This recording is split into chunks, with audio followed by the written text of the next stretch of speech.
Hi, it's Susie. Hi, honey. So when are we going to meet in person?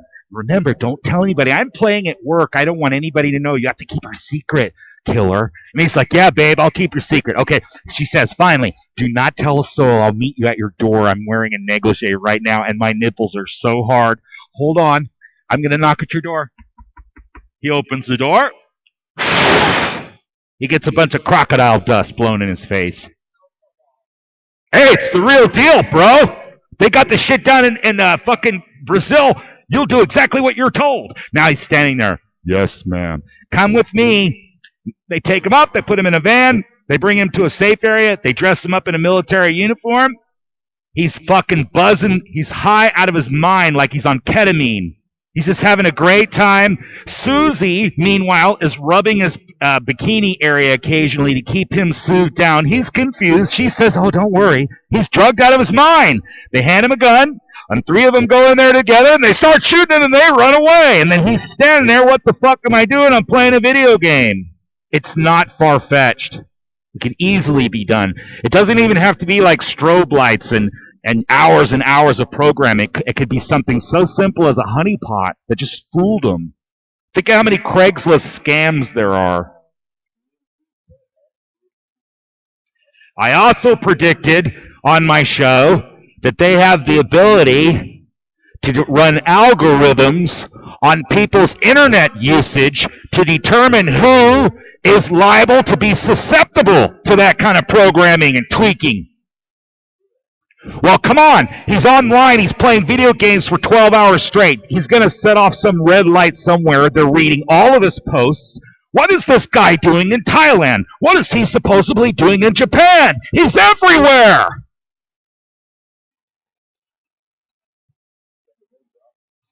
I lived in Fort Worth. I don't believe for 1 second that he fired a gun off in his house without something bad happening. Those guys are the biggest pigs I've ever seen. If they did, it was racist because he was black, because I can't imagine discharging my weapon.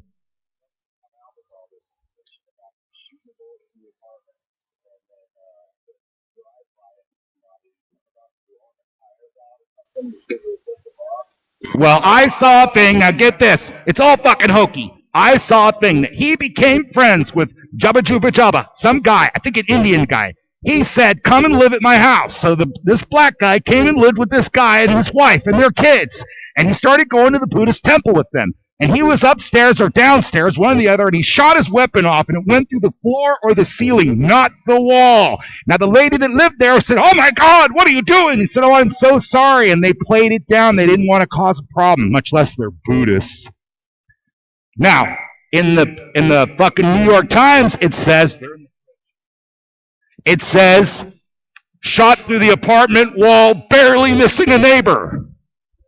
Oh, bullshit. And I'll tell you something else it says, goddammit. I'll tell you right now, buddy. Because I'm a right-wing waving wacko, and I'm getting hot and sweaty underneath this tinfoil helmet that protects my brain from the plutonium nuggets from the outer space aliens. Hey, don't let me forget to bring up the alien thing in a minute. Look, they said on the news, New York Times, I believe, they said those guys, that guy Morse, that got his ass kicked in Colorado because they were gun grabbers in the last election, they said that some guy, I think it was gee Christ, it was some gun grabber dudes from New York City, funded that motherfucking county trying to win the seat for Morse. The guy cut him a check for like $350,000, and then it says the nasty, evil, terrible, law-abiding NRA bastard right-wing wackos also put up $350,000 matching that contribution. Blah, blah, blah, blah, blah. Nah, man.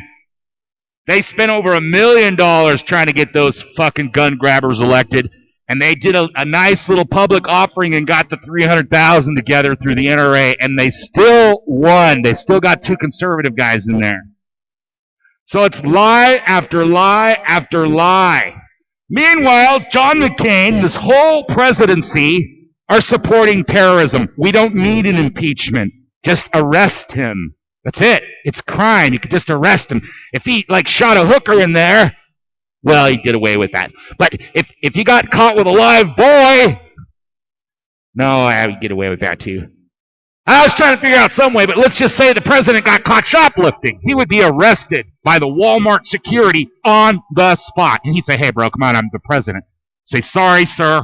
Shoplifting is zero tolerated here at Walmart. We're going to have to contact the authorities. Please step into the back room and empty your pockets. So Obama got back there, and he started fucking crying. He said, I need to call my mom. Well, see what you do? See the consequences of shoplifting, Obama? And then he realized he can't call his mother because she died. So maybe they could get that guy Davis, the communist, to come down to Walmart and pick him up. Marshall Davis. Yes, Mr. Davis, we need you to come down and pick up your friend, your son, your friend, Obama. Oh, Christ, what's he done now? He was caught shoplifting. We have him down here in the security area. Can you please come down and pick up your son? He's not my son. That's that guy Obama's son. I'm Frank Marshall Davis. All right, I'll come and get that little bastard.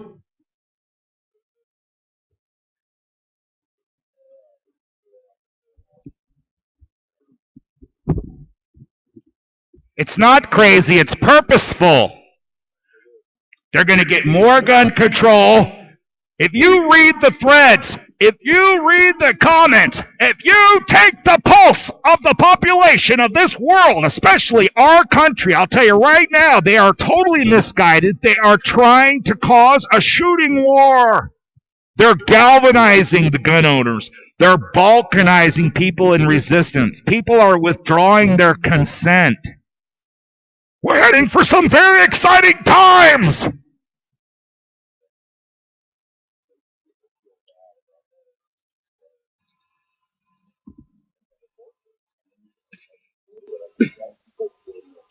Only in America. Only in America could politicians sit around and bitch about the rich at a $35,000 dinner. Only in America can people claim that the government still discriminates against blacks when we have a black president, a black attorney general, and roughly 20% of the federal workforce is black. And you have black athletes, black entertainers. We don't want to hear it anymore.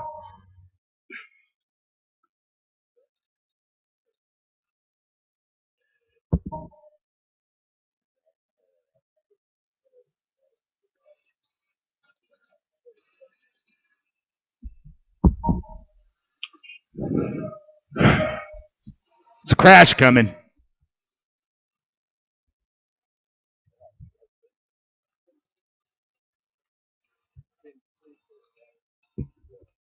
That's not true.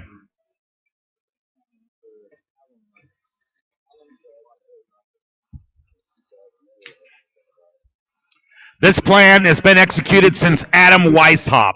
This started in like 1907 or 02 or something. This is a 100-year and a half roughly struggle going on. It's the bankers. There's a black guy. He went into Washington, D.C. and into a naval shipyard and started shooting people. Who's responsible for that? The bankers. Ultimately, when you sit around and shuck and jive and blah, blah, blah, blah, blah, blah, blah, it'll come down to the bankers. And 99.999% of the time, they're Jewish. It's the Zionist bankers. I'm so sick of... I'm not worried about being called an anti-Semite. I don't care anymore. I'm so sick and tired of that duck and cover of victimhood. We have this little teeny tiny cabal, and it's controlling the whole world. Not to mention they crucified Jesus. They killed Jesus, damn it. Where's Mel Gibson when we need him? No, serious business. I'm joking around about it, but I swear to God, people sit around and mentally masturbate trying to figure out who caused 9/11. It's the bankers, for Pete's sakes, people. Wake up! It's the bankers. It's the bankers. It's the bankers. It's fractional reserve banking. It's the Federal Reserve, the IMF, the World Bank. Every one of these despots that we're so itching to get rid of. Muammar Gaddafi. I mean, you name it. Most of them do not participate in the IMF or the World Bank. They're not part of the central bankers. The Jewish lobby is so strong. When Obama said, we'll give you 1 week to get your poisonous gases out of there. That was a week so that AIPAC and the Jewish lobby could run around and lobby all the congressmen. Plus, we're giving them $2 billion a year. We're giving them $2 billion a year, plus tons of, we don't just give them money. We give them vouchers to buy military hardware. We're selling them all these weapons. You guys got to understand something. If you've never looked on a map, Israel is a fucking dot. It's like the size of Dallas. I don't know what it is. It's really, really, really, really small. And they want Syria. It's their plan. Do you realize, people that are listening, for God's sake, stop fucking wasting time worrying about all the Jesuits. It's the goddamn Jews. They're the ones that did 9/11. Come on. It's Mossad. It's Mossad. It's Mossad.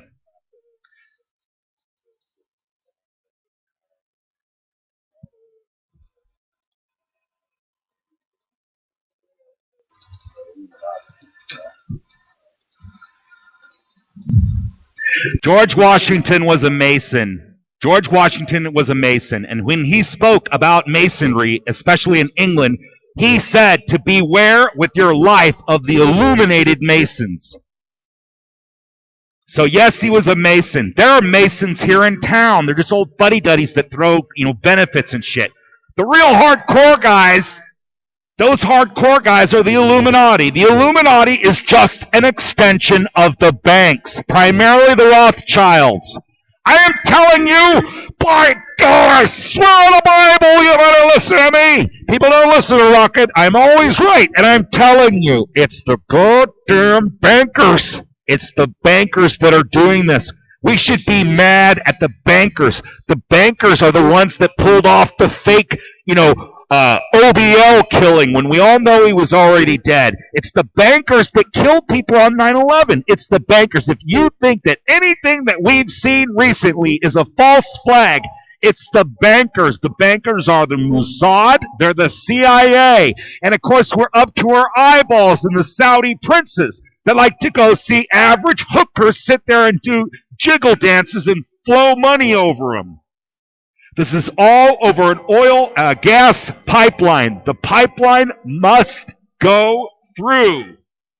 No matter what happens politically, the pipeline's going through.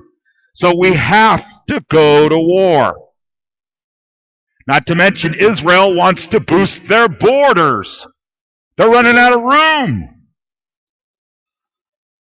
Why is it the Jews? Because they don't charge each other interest. That's it. They got it. They were the money changers. See, you laugh because you don't know, bruh. Jewish people do not charge each other interest. So if you're a banker and you charge every fucking on the person on the planet interest, but you don't charge your buddy who's Jewish interest, you have a tendency for all the wealth to go to the Jewish bankers. We're borrowing money at interest from our own country to pay the bankers. The national debt, the $7 trillion, a bunch of that is owned to the bankers. Where's our wealth? Where's the wealth in this United States? Half of it's gone. More than half of it's gone. Where did it wind up? In the banker's pocket. This is a cycle that using the central bank over and over and over and over since the Romans, the Babylons, Sumerians, since there have been governments. Basically, since the Judeans were treated horribly by King Herod.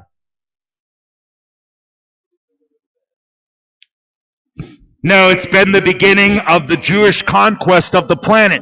It's not a warm and fuzzy religion. Oh, it's fair, it's free speech, it's hate speech, Rocket's hateful. No, I'm not, I'm spelling it out. Ask any Jewish people. All people besides Jew are cow. They're goyim. When Christ comes back, God's chosen people will enslave the entire human race as cattle. It says it in their Talmud. Ask any Jew. They consider themselves a super race. That's not my fault. I'm a mutt. I'm not Jewish. I'm just pointing it out. If they had been Greeks, I'd be saying those Greek bankers. It's not Greeks, though. Primarily, they're Jews. Who is in control of our media? The Jews. Sorry. Who is in control of the Federal Reserve? Who is our Treasury Secretary? Listen to me. Neocon. What is a neocon? It's a Jewish lobby.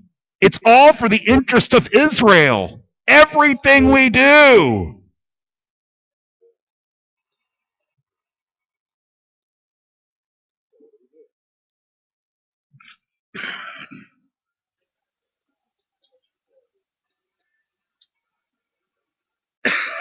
I think it's going to be every man for himself.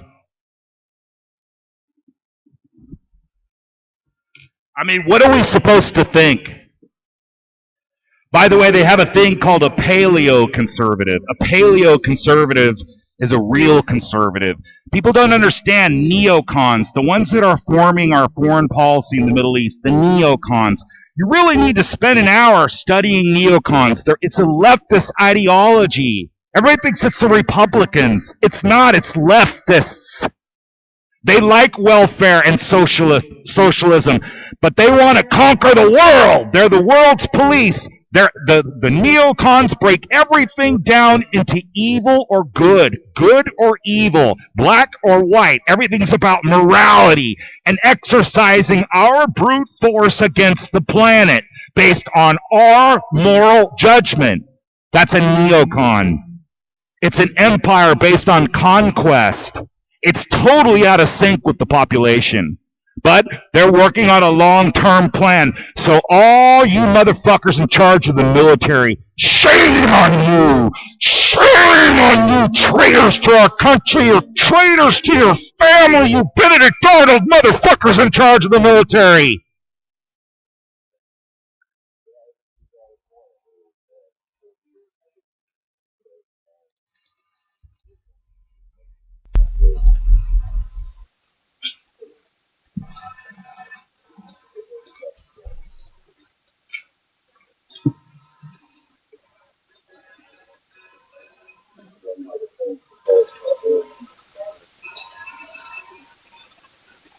But they forget who they're loyal to.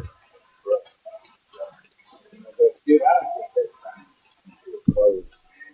Like, yeah, I don't know if you covered this, but over the last year, you wait, you wait. It is, reaching out, and that's why I'm pushing this thing today, yesterday,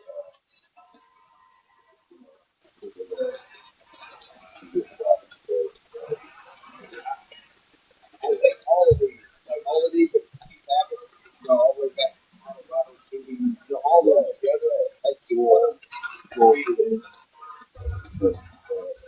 Hey, when you, if some gentlemen, your friends, some people were out on the patio, everybody was talking, was having a good time, we're all visiting, and a gun discharged, or a firecracker, a good sized one, like an M80, went off in the lawn behind everybody's backs.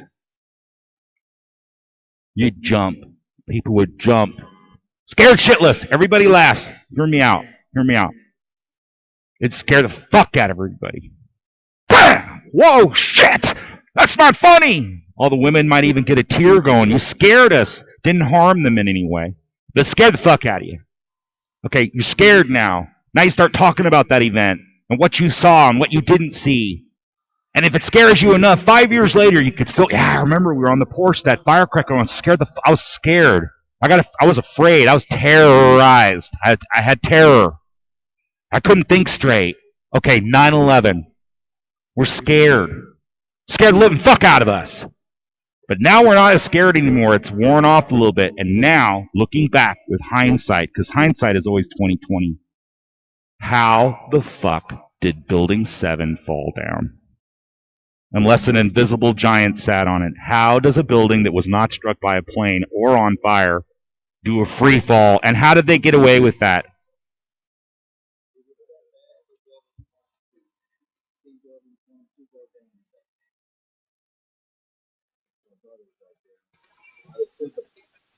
Building 7 fell out of sympathy for Building 22.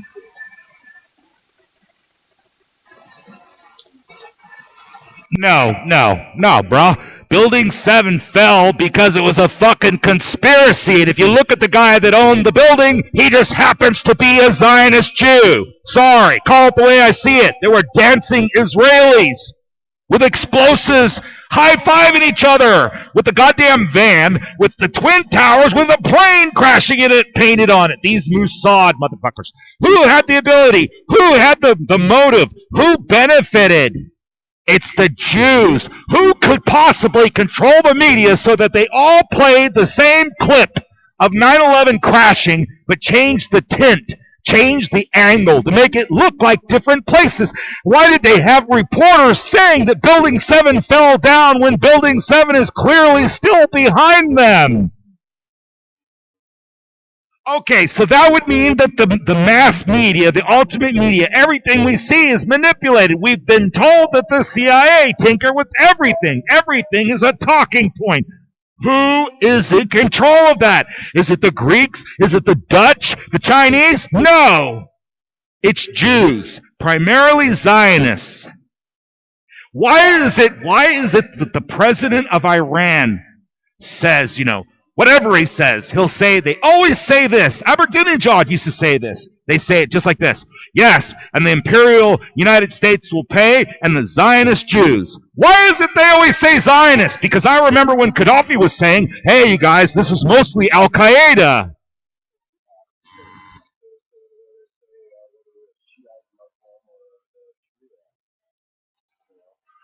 And they're hiding it. I'm telling you, they're hiding it. They blew up a bomb in Tripoli, and they reported on it because they have to. And they said it blew up some inconsequential building, and it happened to slightly damage the brand new central bank office. That was the report. I'm telling you, they bombed that bank because the Libyans there know what a central bank will do. Every time they start making rumblings about getting off the petrodollar, getting off the United States reserve status, we start going to war. Russia's making bilateral agreements with China. China's making bilateral agreements with Iran. Blah, blah, blah, blah, blah. Who's upset by that?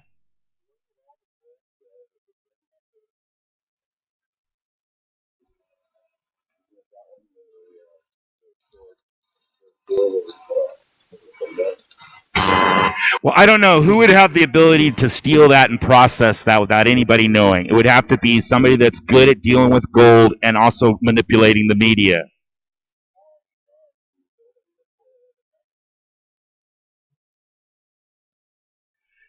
I'm telling you right now, if people are going to be angry at Obama, if people are going to be pissed off because of some Arabs on 9/11, if people are going to be pissed off because of the MK Ultra program, because of the shooting, if people are going to be mad at guns and air pollutions and Fukushima and all this other bullshit that are non-tangibles, they're ghosts.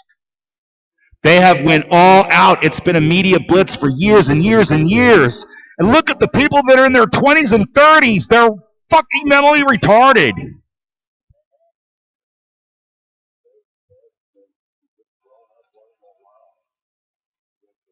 Well, plus they don't have a dad, probably.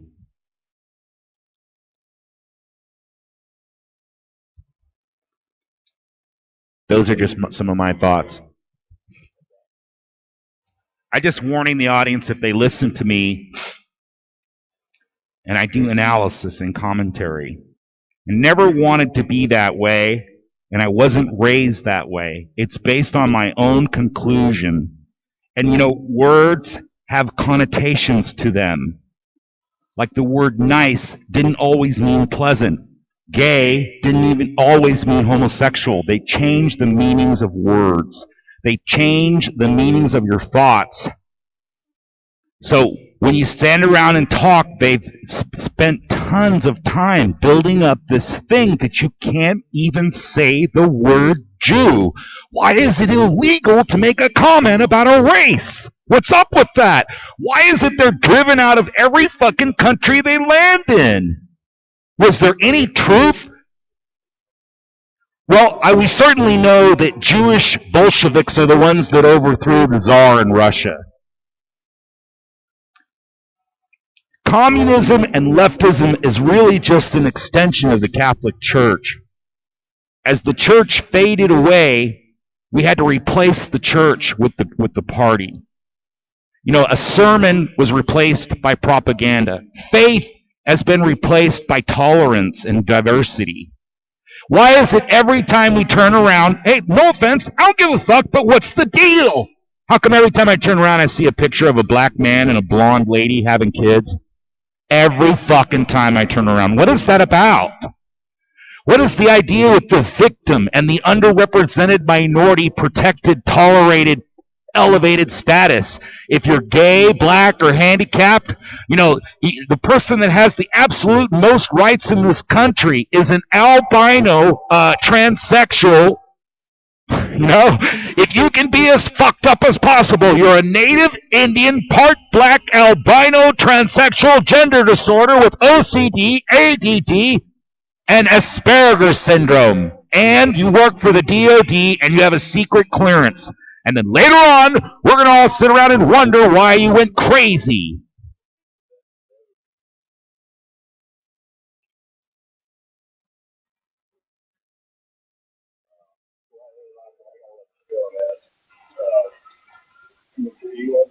I see how you are, Mongus. When it starts getting rough, you got to bail. I see. See you, buddy.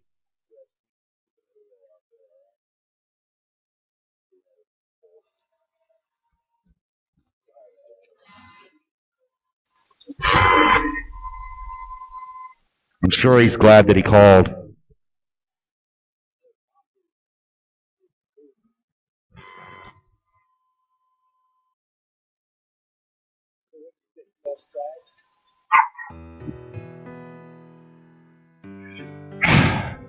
Absolutely.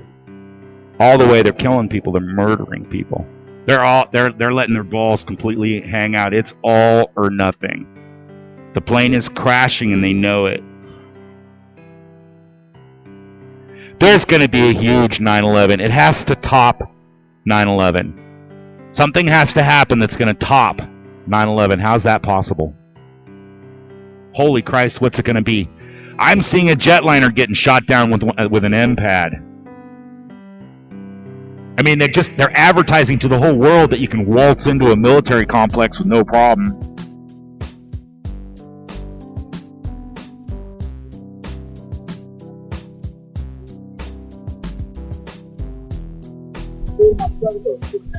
See, they're encouraging terrorism because Nassar went apeshit in Fort Hood and got 13 people killed. So now we're advertising to our enemies that if you can get into an American base, I remember when I worked for Afghanis, they owned an ambulance company. They would be waved right through the gate just because they're driving an ambulance. Think it's official. I guarantee right now, 99 times out of 10, ambulances just stroll right through the gate without even stopping, especially if you've got lights and siren. They'll wave you right in. Oh, he's official. It's paramedic. Some off-brand private company ambulance. I'm telling you, security's horrible. I remember sneaking in and out of a naval base by ducking down in the car because I didn't have my ID and I needed to go in. So my buddy drove, and I sat in the passenger seat and bent over and down into where your legs are, and they waved us in, and I got in. So there you go. Hell yeah, it was like in 1983.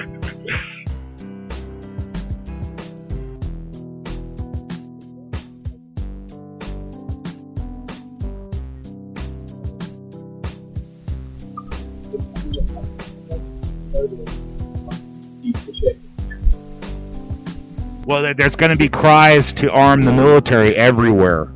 So all these guys, what? I don't trust the military with my freedom. Nope. Sorry. Don't. Sure.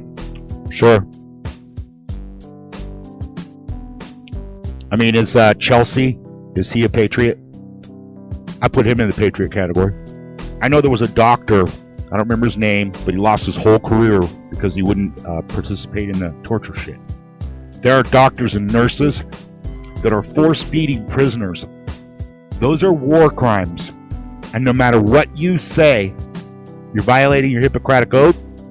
And someday, if there's a trial, you're going to go down for a war crime. The Bushes are charged with international war crimes. Cheney is charged with international war crimes in Canada. Oh yeah, there's a lawsuit going through. Pakistan, there's a big fucking lawsuit going on against Obama. I think it's either Obama or Bush for killing their family in Pakistan. Big international lawsuit. Just step off the plane, they get arrested. Supposedly. As soon as he goes through customs, there's a warrant for him.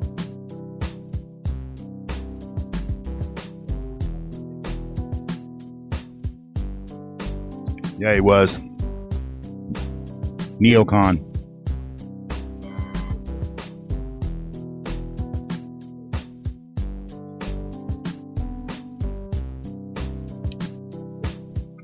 There's a whole laundry list. There's Rumsfeld, who's a longtime neocon. There's Wolfowitz.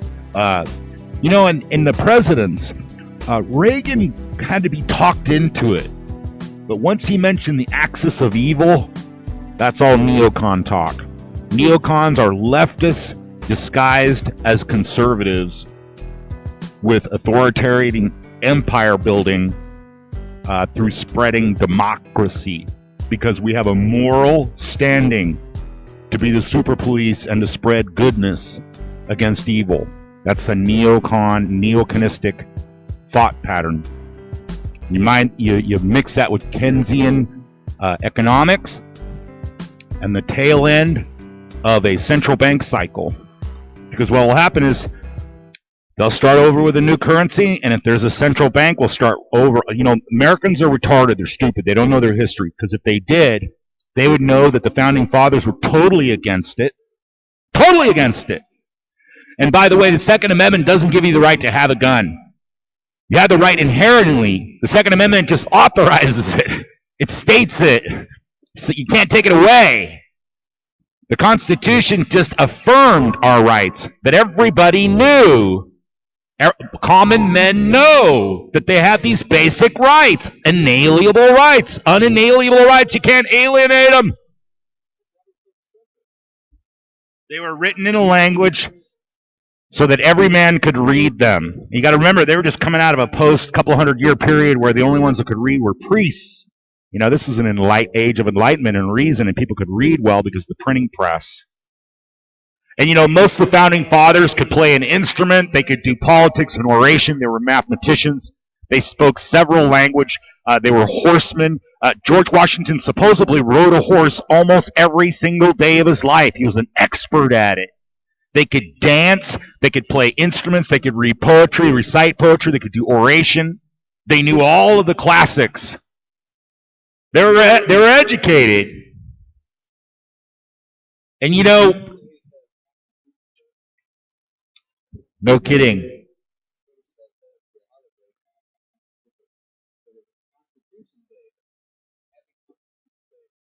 Thanks, buddy. It's unfortunate, but our Constitution hangs by a tiny silken gossamer thread.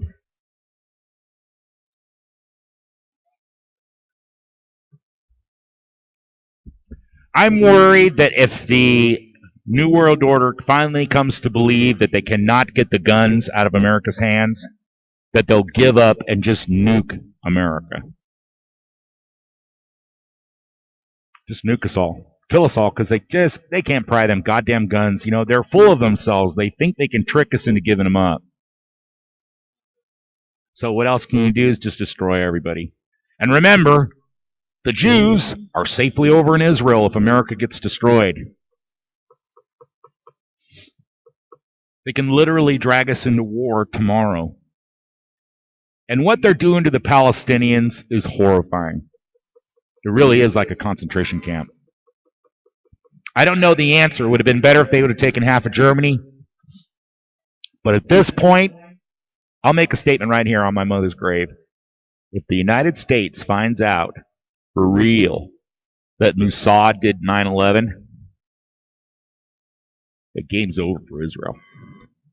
If the United States public finds out that the Mossad has been responsible for the manipulation of this United States here, at least for 10, 20 years now, They find out that the Mossad killed 3,000 people and attacked our country. Jewish intelligence attacked our country. You know, in the towers, there were thousands of Jews that worked there.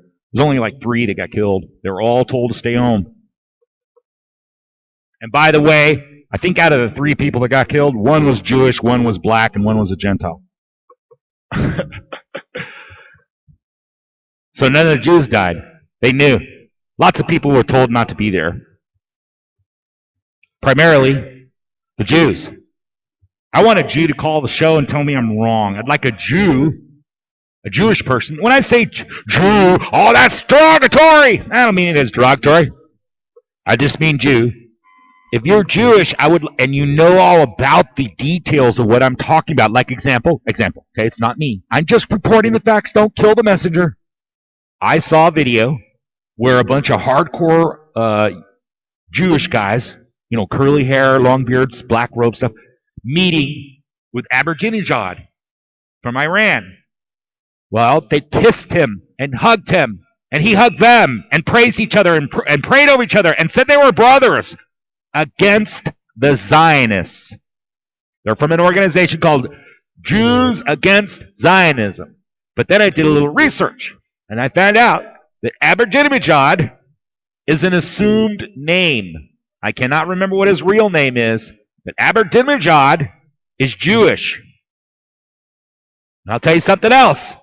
The Saudis, the Bandirs, the Saudi royalty are Jewish. Look it up. If you're a Jew out there and you're super smart, you might be advocating and to try to educate everybody just like I am. There are many, many Jews that will step forward and go, oh yeah, it's Zionism, bro. And they can explain it to you more accurately on what exactly the Talmud and the Jewish lore says. The Jews are the scribes that wrote down Muhammad's vision. Muhammad didn't write anything down. He went to Jewish scribes. The Jews wrote most of the Bible. Not to mention they crucified Christ. So our Christianity is based on a story that was written down by Jewish people. Come on! And you know, if you look in the Quran, there are many, many passages in the Quran that come directly out of ancient Jewish texts because they had Jewish scribes writing down. Any smart Jewish dude, call the show and talk to me, tell us all about it. They're going to tell you I'm right.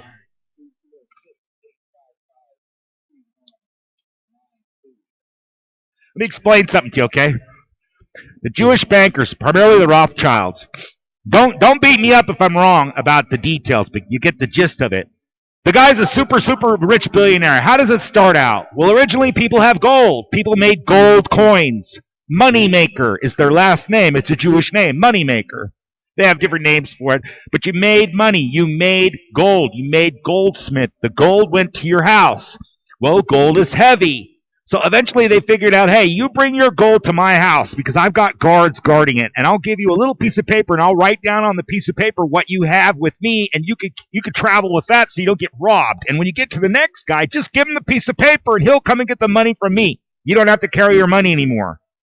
You don't have to carry your gold. So the people said, okay. But unfortunately what happened was he started to realize people didn't know how much gold he had in the safe. So he kept giving loans. That's called fractional reserve banking. In the United States, it's 10 to 1. So if you have $1,000 worth of gold in your safe deposit box that you've been given by depositors, you can lend out $100,000 because you only have to have 10% in reserves. Fractional reserve banking. Now in London, it's 100 to 1. So if you're given, $10, what is it? $1,000? I think it's $10,000 you make off it. You can lend it over and over and over and over. Well, pretty soon the villagers come in and demand their gold. That's called a bank run. And he doesn't have all the gold, and he gets run out. Well, unfortunately, that's happened to the Jews several times. Now, another determining factor on this is they don't charge each other interest. Now, back to my story about the Rothschilds. The guy has a bunch of sons. Each son, one goes to France, one goes to England, one goes to Germany, one goes to the United States. World War I, Germany's fighting France. France is fighting Germany. Rothschild's son is in both countries financing it. Listen to me. It's all about money. The past and the future, what we're going to see, it's all about money. Look at Jackson went over to France and bought the Louisiana Purchase for $3 million. That was a lot of money. Napoleon used that $3 million to wage war across London, across Europe. That's how Napoleon did it. Every army needs funding. We funded them with the help of the Rothschilds. Now, when Napoleon was at Waterloo and fighting Cornwall, Rothschild was a big, heavy-set guy, and he would hang around the stock exchange with a big, scowly look on his face. And all the other speculators, which were wildly speculating at the time, would always look to him for trends. Rothschild had a runner come running back from Waterloo, and he said that the French had won. So all he did was go up to Rothschild. He didn't even say that. He just went up to Rothschild. Rothschild had a habit of standing in front of a big marble column that was at the exchange to make himself look big. And all he did was put a scowl on his face and then quietly whisper to his handlers that he wanted to sell. Sell, sell, sell, because France won. And so all the other people said, well, if he's selling, look at his face. He looks terrible. He looks like he's going to blow himself away. Sell, sell. There was a panic. He waited a while. Then pretty soon, Rothschild changed his mind, changed the order and said, buy. I'll help everybody. He'll buy all your stocks because you're going to lose it all. And so he bought everybody's stocks pennies on the dollar. A short while later, the real messenger from the battle arrived and said Cornwallis had won. England had won. The Rothschilds pulled a swindle of gigantic proportions. They keep accumulating property and money. You're talking about so much money you can't even imagine. And they give it to their kids. They're evil! The guy's fucking nasty and evil, man. They finance both sides of the war. Back to the Jews. The Jewish ones that went in. Lenin was Jewish. He learned from Karl Marx. They learned how to infiltrate. They wanted to take over the Tsar. So they did. They came in, did communist shit, took over, and one of the first laws they made was an anti-Semite law. Couldn't say anything bad about Jews. Unfortunately, when Lenin died, Stalin took over. Stalin was not Jewish, and he changed everything and started persecuting the Jews. So those little commie Jew leftist bastards were ran out of Moscow in wholesale. And guess where those little leftist Jew bastards went to? Germany. So maybe there was a little bit of truth in what Adolf Hitler was saying. After World War I, there was an armistice signing in Versailles. The generals in the field during World War I, the German generals, were shocked that they had surrendered because they had turned the tide in the actual war. They were winning, and all of a sudden, their politicians surrendered. Treaty of Versailles. Well, after World War I, Germany suffered for reparations payments that were insane. It was milking them dry to pay for reconstruction of France and all these other things. All the money went to banks. And to the point that Hitler actually called them the November conspirators because the Treaty of Versailles was signed in surprise behind the country's back in November. And most of the people involved with setting the reparations were Jewish bankers. So this makes sense why he wanted to kill them all. He called it the final solution. Solution to what? To the Jewish problem. He wasn't just walking down the street and decided that he hated Jews. He wasn't like mistreated as a child by Jews. As a very highly intelligent, although insane genius, he recognized the threat of the leftist exiting communist Jews that were fleeing Russia by the millions. And he knew they would set up shop in Germany, and they did. It's called the Rothschilds. It's the Red Shield.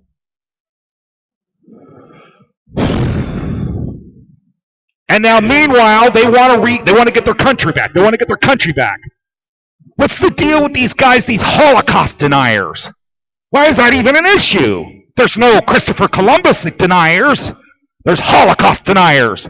Well, I can tell you one thing. It's been proven that the photographs of the Muslims in the concentration camps behind barbed wire in Kosovo, which was the basis of the bombing in the Sarajevo campaign, was these concentration camps with starving Muslims behind barbed wire fences. They're in a concentration camp. They weren't. They were outside the fence of a holding area. The photographs make them look like they're on the inside of the fence. And they were receiving aid. Yeah, they were starving, but they were there getting food. It was made up. It was just a camera angle. It made it look like they were behind the bars inside. They weren't. They were on the outside. It was just photographed through chain link. Holocaust denier? I heard one time that if you took 6 million Jews and you put them in an oven and baked them until they were dust, it would take like 50,000 years to burn up that many people. You got to wonder. It's just, all of history is a lie. You know, we started World War II with a false flag. We started World War I with a false flag. And then in 1913, these evil fucking bankers met on Jekyll Island and started another central bank. We had just went through battling the central banks, and they back off for a generation or two, and then they're back again. You know, in the movies, if you go to look in the movies, it's old haunted houses. They're always Victorian. Why is that? That's because there was a huge depression right at the turn of the century, in the 19th century, caused by central bankers. An enormous depression. So there were all these Victorian houses that were started, they weren't finished, and they were vacant. They were repossessed. So there was tons and tons of empty Victorian houses. That's where the myth or the legend of the scary Victorian haunted house came from. Now they got, Andrew Jackson, he's laying on his deathbed. What are you most proud of? What do you want us to remember you from? And I'm going to die. I killed the banks. There used to be newspapers where it showed like a hydra, and on the head of the hydra were little Jewish men's heads, and it showed a picture of Jackson cutting it off with a sword, red, white, and blue. I swear to God, it's always about the central bank. It's always. History has been plagued with the bankers, man. Especially since modern times. Why don't we have free energy? Because Rockefeller pulled his financing from fucking Tesla because Tesla wanted to give this shit away for free. Why don't we have, you know what? It is so simple to make a hydrogen cell. Now that I've looked into it, it's such a fucking piece of cake. You can put one on your car like nothing. You can make it out of parts, and it'll make hydrogen out the yin-yang. Nope. No, we're not going to allow that technology. I had an idea earlier today. You know what I'd really like after the revolution? I want all the secrets out. I want to know everything. You know, people are going to be storming Washington, D.C. I'm not going to storm Washington, D.C. I'm not going to go there. I'm going to go to Area 51. That's where I think I'm going to go. I want to know everything. It's time for all the secrets to come out. Example. They have alternative energy supplies. They have alternative technology that would really help everybody. Hey, Blackworks, Skunk Works, the Rand Corporation. You guys are so satanic, but military complex, why don't you throw humanity a bone and share something with us that might help us, like a cold fusion engine, or I don't know. Why don't you, everybody wants them to do disclosure and tell everybody that the aliens are real. They are real. It's real. And they know all about it. And they found this shit crashed. If you look at the timeline from about 1947 on, we started coming up with shit right and left. Circuit boards. We got rid of tubes. All of a sudden we have, I always forget when I'm talking on the show. What are those things called that the internet goes through that are cables of light? Fiber optics. When the guy was explaining what was inside the spacecraft that was crashed in like 1950 style talk, he says, well, there doesn't appear to be any electronics on board. There seems to be some glass flexible rods covered in some kind of plastic. There doesn't appear to be any tubes. There's no heat transmitted from the control devices. There just appears to be tiny etchings on silver plate. That's in 1947. What were they seeing? They were seeing printed circuit boards. They were seeing fiber optics, mercury-controlled plasma devices that were anti-gravitational. The Nazis were working on it, man. The goddamn ancient Indians were flying around in it. Where do you think the Anunnaki comes from? Those Anunnaki are those big-headed motherfuckers, like you always see in the ancient Egyptian hieroglyphs. The guys with the giant almond-shaped head. That's them, Big Daddy. It says right in the fucking Bible that they bred with angels and they created giants, the Nephilim. And the book of Enoch kicked out of the Bible. They kicked the book Enoch out of the Bible. What did Enoch say? He's mentioned in the Bible, but they kicked his book out of the Bible. And what did he say? He said he went on a venture. He went to hell. He went to heaven. He saw the history of what happened and how the angels looked down and saw hot bitches on the planet and came down and boned them. And when they had children, they were giants. Some of them are 50 feet tall. Wouldn't be too hard to lift up a 2-ton rock if you were 50 feet tall, especially if there were 10 of you. Is that possible? Well, we know we have the skeletal remains of giants with double rows of teeth and 24 fingers. They had dactylism and a bunch of other things. Where'd that come from? Well, if you listen to the Sumerians, that's the Anunnaki. Look at us genetically. We're just like chimpanzees, basically. More like baboons, frankly. Just a little tweak. And I believe, from being a farmer, that almost all domesticated animals that we commonly know today were also modified. Because my little chihuahua is no fucking wolf. No way. Somebody custom made that. How old is the planet? 6,000 years? You know, they're digging in California in these coal mines, and they're finding intact skeletons that are like 20 million years old. And some of them have like brass pots. In Peru, they're finding little objects that are shaped like airplanes. In the hieroglyphs, there's little UFOs and shit. How about the XB-90 or whatever that is, that government triangle that we keep seeing? Why do UFOs, if they're sneaking around, why do they have lights?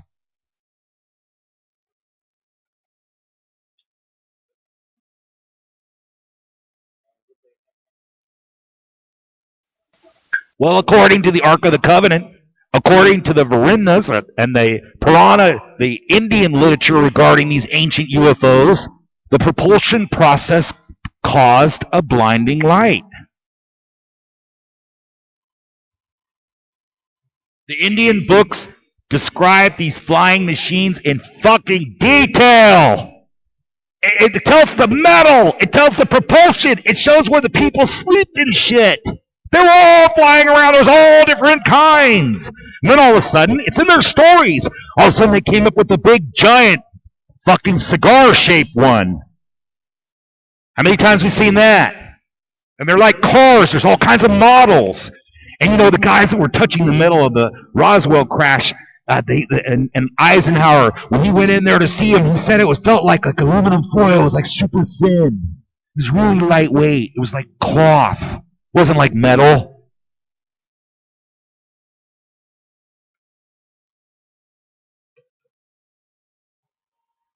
And so from 1947, it was no time at all, and we were landing supposedly on the moon. The greatest technological explosion in history came directly from retroengineering, alien technology, and those satanic Nazis that were scuttled out of Germany. Braun, Goebbels, all of them made it out of there through paperclip. Why can't they tell us? Because the military wants it. And now it's been so long, if they were to tell everybody, everybody would know that they were lying. And if they were lying about that, then we're going to find out that they were lying about landing on the moon, just like Rocket said.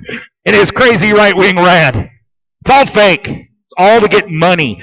NASA and the space race, it was military. It was to scare the Russians. That's what that was all about. And then when they realized they couldn't really do it, they figured we'll just have to fake it because we don't want everybody to be disappointed.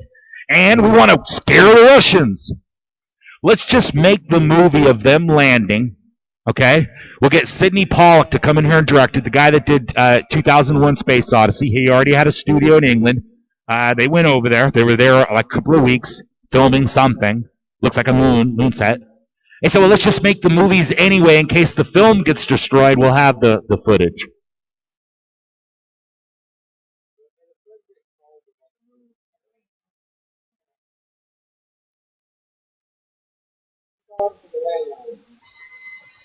Why can't astronomers just look at the moon and see all the shit they left? You want to know how dumb you are? I found out how dumb I am. How many times have we landed on the moon? Guess.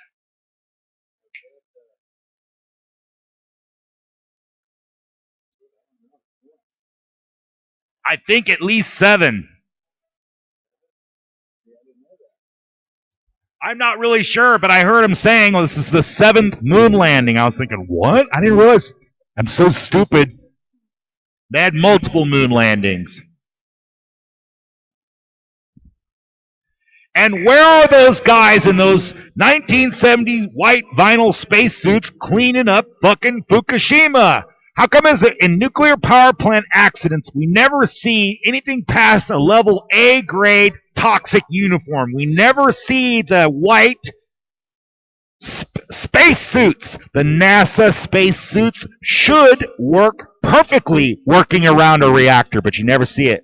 Got to send a robot in there. Why is it we have to send a robot into radiation, but we can send an astronaut out into radiation?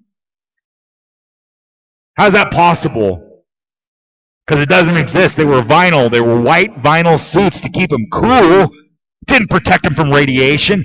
Not to mention when they're standing in direct sunlight, it's like 1,000 degrees.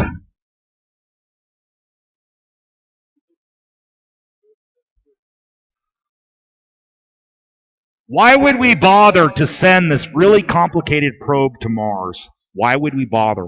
What we would do is spend $120 million creating a movie-like depiction of it, and then take the $23 billion scheduled for it and shuttle that into black operations and just fool the public with a bunch of ambiguous findings from Mars.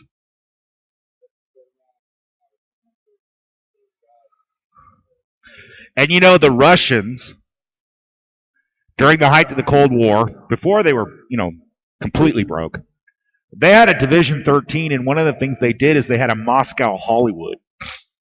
And one of the things they did is they did very realistic news reports of very famous German icons being destroyed and the public panicking and screaming in news reports. And those films would be broadcast as news if Germany and Russia started fighting each other. So the Germans would see on TV like a famous opera house on fire. It'd scare the fuck out of them. Not again! They're destroying Germany! It was all fake. It was all made up. It's propaganda. It was designed. They never showed it. It was just backup. There were tons of them. Live news reports of German cities being destroyed. I've tried to tell people all over and over, every single thing that you know is probably a lie. It makes it hard. It makes you have a slippery footing. You don't know what to fucking think. And, we hear about the corrupted media. And we hear about the alternative media. And people got to you. It's so paranoid.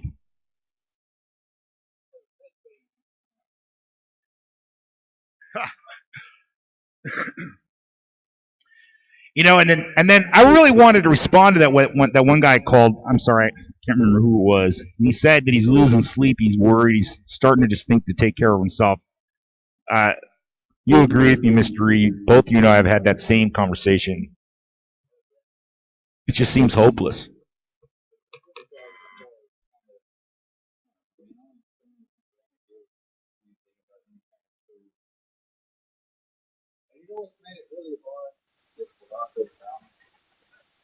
wait for the race part.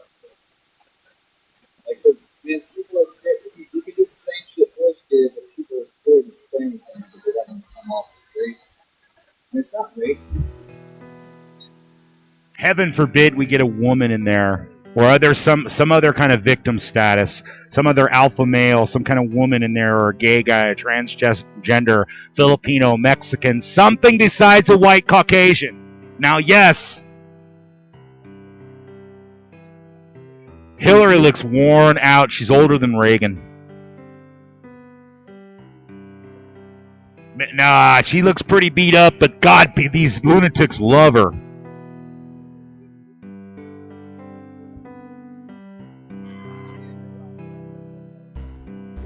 She's a fucking Teflon Don, man. And these people that are in charge, these people that have been talking about, they're murdering people. They're causing these beheadings. They're causing this stuff. They're funneling the money. The Saudis are funneling the money. They want to stay in control of the gasoline. There's a new paradigm. Israel has discovered fracking gas right off the shore. They're good. They got to get a pipeline. They found oil and shale and shit. It's a whole new world. You know, the world was laid out before with 1930s technology to discover oil. You drill a test well. If you get a good result, millions of dollars spent, you drill a bunch of test wells. If they do good, then you drill the real well. Not anymore, man. We drill down 2 miles. We take a right angle degree, and then we drill another 5 miles laterally. And then what you do, I'll tell you how they do it. I'll tell you, how do you do it? I'll tell you how. Well, then they line that hole, and then they drop a bomb down in the hole and explode the bomb underground. And it fractures everything. And then what you do is you pump a slurry, a liquid substance, with populants. These are little, like, beads. The beads go into the cracks, so that as it calms down and starts to compact again, the little beads hold the cracks open, and that allows the methane gas or the gas for propane, whatever it is, to escape. They have proppants. They have different sizes. Depends on what you're fucking fracking. But what you're doing is you're causing an explosion, kind of like a windshield on your car where it completely shatters. And then you pump in a liquid with sand in it. And the sand gets in the cracks and keeps it from compacting again. And it allows the gas that's trapped in there to be sucked up a tube. It's wonderful! Maybe. And it is a mile or 2 deep. So as far as it contaminating your drinking water, only if the concrete lining of the tube cracks at like 150 foot level. They're going way below any kind of water table. So, now here we go. These deposits have been found on the borders between countries. And like the Chinese, they go straight down out in the middle of the ocean and then dig laterally for miles until they dip into your well. It's the same thing as shooting a missile off in your own airspace and it travels across into their airspace. Now, you weren't over the top of them when you attacked them. You attacked them from home. And who gets away with that all the time? Who's already bombed Syria? Who has already bombed Iran? Who profited from 9/11? Who profited from the war between Iran and Iraq? Who profited with the regime change in Iran? Who bombed the USS Liberty? Who profited by inventing Al-Qaeda and the Mujahideen? Who invented the Islamic threat terror? Who financed them? Where'd the money come from? Who talked about it? Who wrote stories about it? Who informed us, the American people, about 9/11? Who has informed us about the threats, the axes of evil? Every country on the list of the axis of evil has nothing to do with the central bank. Every time we overthrow a dictator, including JFK, it's right after they talk about going to a gold standard or switching currencies or something. They're going to make the African dinar, Muammar Gaddafi's, out. So right now, Assad, even though he's a bastard, he's fighting the New World Order. The Iranians, look at anything they say. They say, Iran, we're going to protect Iran, we'll attack you, your mother will give you the mother of all battles against the evil West imperialism and, here it comes, the Zionist. Why do they say that? Are they stupid? I would imagine that they really know what's going on over there.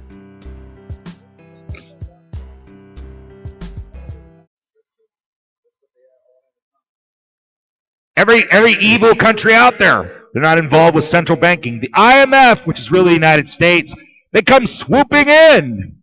The neocons, it should be the jewel cons. It's all Jewish interest. And any kind of Jesuit, Vatican kind of connection, that's just about the throne in the temple.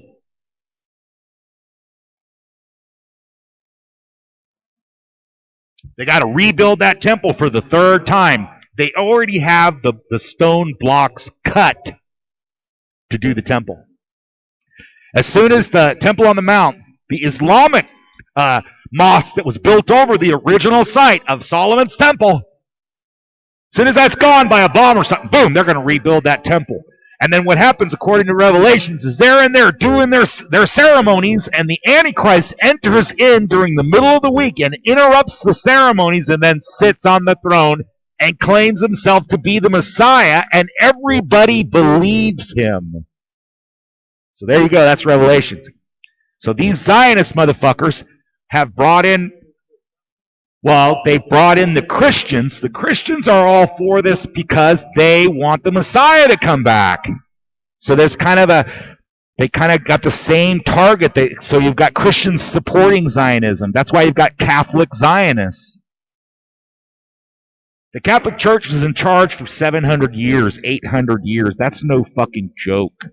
They're still around. Don't think for 1 second they don't want to be in charge again. That was a lot of money.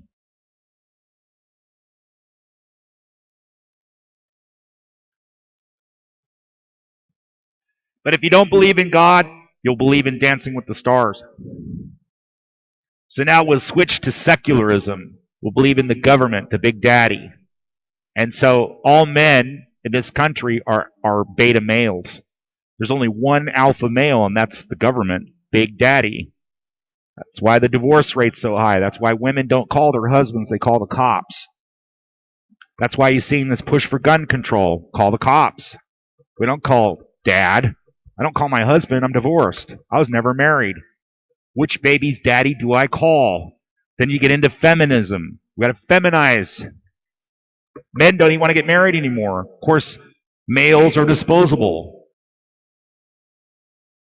But women don't want to take care of kids anymore and take care of their husband anymore. They want to do that. Which brings me to my next topic. Who was the first woman, according to the Judeo-Christian? Who was the first man and woman? Mm-hmm. Would you believe that that's not true? Would you believe that story may be incorrect? Well, if you read Genesis, and I'm not going to bother to read to you, but if you read in there that it says God created man and woman, blah, blah, blah, blah, blah, blah, blah. God created Lilith at the same exact Lilith, Lilith, Lilith. At the same time, that was Adam's first wife. God created Adam and Lilith at the same time. At the same time.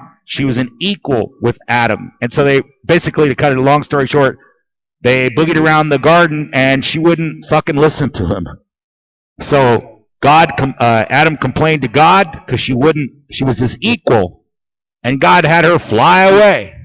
And then God put him to sleep and took a rib out of him and gave him Eve. She was taken out of his rib, out of him, one man. But the first woman was actually Lilith.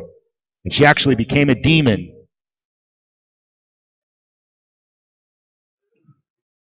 Lilith supposedly is the origin of the succubi myth. Lilith visits men, especially young men, in their sleep. Lilith can enter your womb and cause your baby to abort. Lilith can cause complications during pregnancy, according to the legend, because she flew away. She's the scourge of man.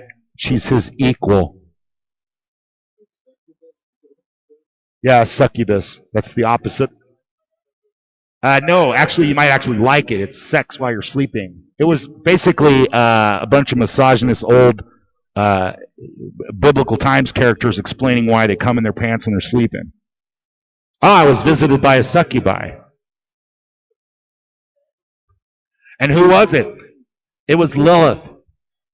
They would tell women, pregnant women, to stay inside so that Lilith wouldn't swoop down and take your baby. It was a very common, and it's actually expressed in a lot of cultures. That was actually Adam's first wife, was Lilith. And supposedly she's still alive. Legend has it. So once again, you thought Adam and Eve were the first people. I know, that's what I'm saying. Everything we've been taught is a lie.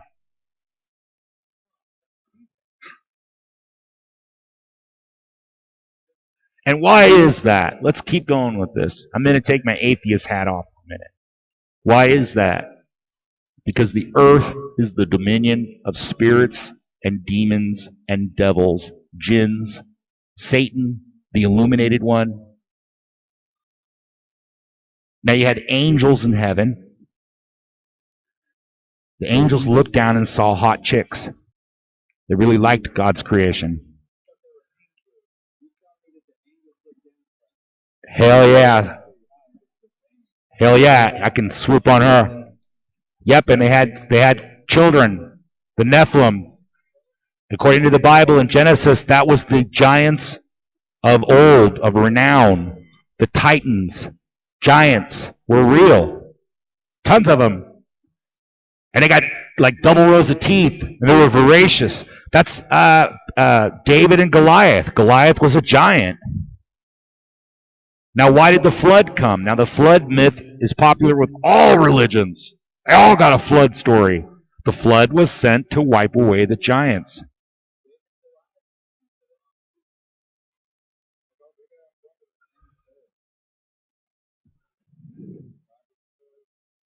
So if the earth is controlled by the evil one, roaring like a lion, trying to devour everybody, look at the pornography and the brutality and the torture and the murder, the rape, the thievery, the theft, the callousness, the indifference, the mental illness, the addictions, the poverty, the pollution, the overcrowding, the destruction of the planet. It all makes sense if you think about it. I mean, if we blow up in a big fireball in World War III, you can't say that the Bible didn't predict that.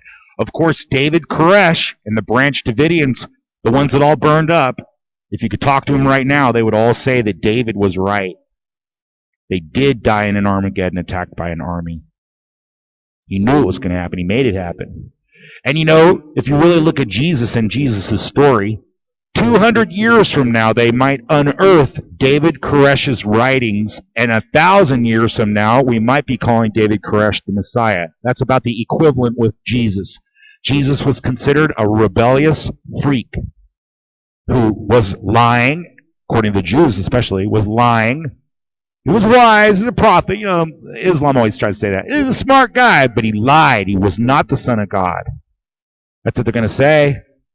And so 200 years go by before anybody writes anything about him. And then all of a sudden they start writing about him. Jesus didn't write anything down. Neither did Muhammad. Well, isn't that convenient? But like, let's say David Koresh. He had a whole biblical understanding.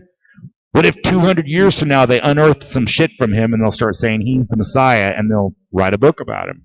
It would be the equivalent. He is basically a religious wacko of his day. Now, of course, he did fit a bunch of prophecies that were prophesized in the Old Testament. Once again, the Jews.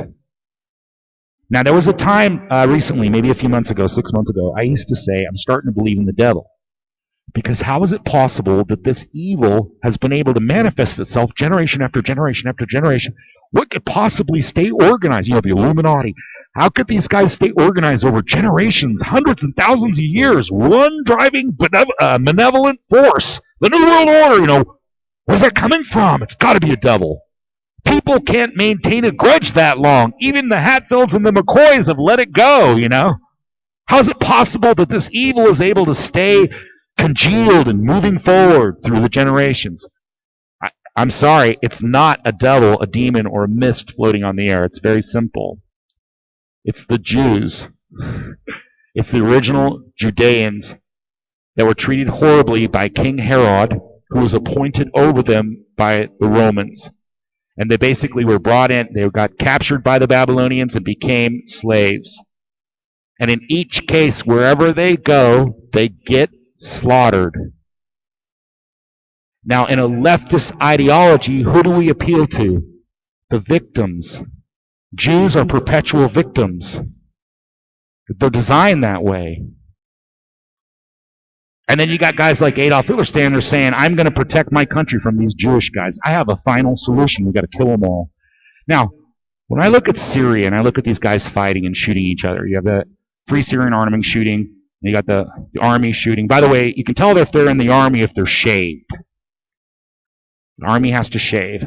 So if the guy doesn't have a beard, that's probably the army. But anyway, but you're seeing them fighting and doing all these things. It's because of the bankers. And the bankers were the money changers. And they lent money to each other without interest. And the idea is to lend you credit. We take pieces of paper and you trade me property when you can't pay. Now I have your property. And if we could have any idea how much money the Rothschilds have, I mean, you could pay an assassin $100 million. Just get it done. They can get anything done they want.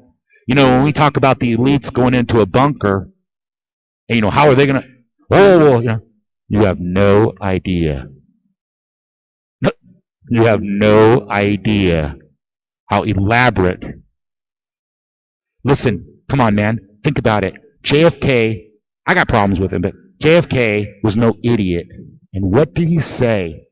It's a conspiracy that's so hidden, so well funded, so sneaky, so insidious. The secret society, the skull and bones guys, you know.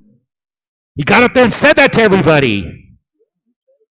He told everybody flat out, there's an evil organization with a secret handshake that you guys should know about.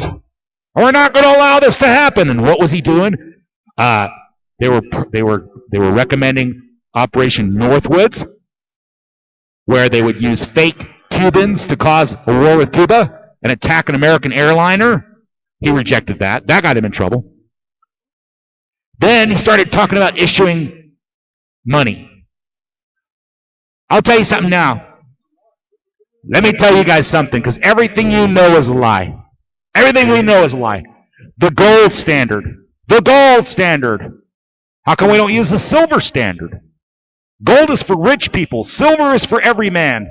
There was silver like crazy. It was everywhere. It was money. Everybody had silver. The regular common peasant had silver. Where is it all? You hear talk about going to the gold standard? That's a problem solution. They've created a problem by taking us off the gold standard, or just using a central bank to get you all fucked up, and everybody starts talking about, let's go to the gold standard. See, we want to go back to sound money, the gold standard. That's exactly what the rich motherfuckers want, because they're the ones with the gold.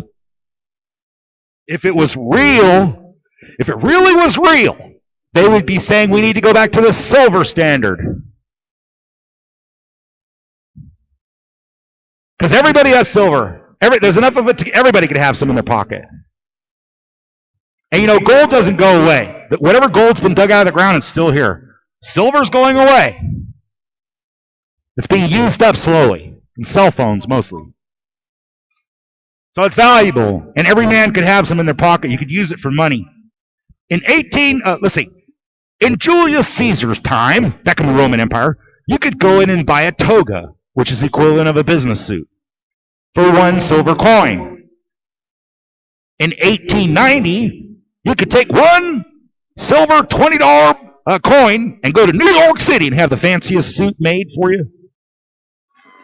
You could go to New York right now, and I think gold is at like $1,500 or $1,800, And for $1,500 or $1,800, you could get the exact same suit. So in other words, the value of silver hasn't changed one drop since the beginning of time. It's still worth something. That's what inflation is. They're inflating the money. So they're robbing us. Once again, oh, don't call them Jews. No, they're Jews, and they're robbing, murdering people. So we have to get way beyond not even calling a spade a spade. You guys listen to the Rocket Radio Show because I don't hold any punches. I'm not a bigoted pig. I just scientifically analyze this shit to the umpteenth degree, and to my surprise, it's the goddamn Jewish bankers.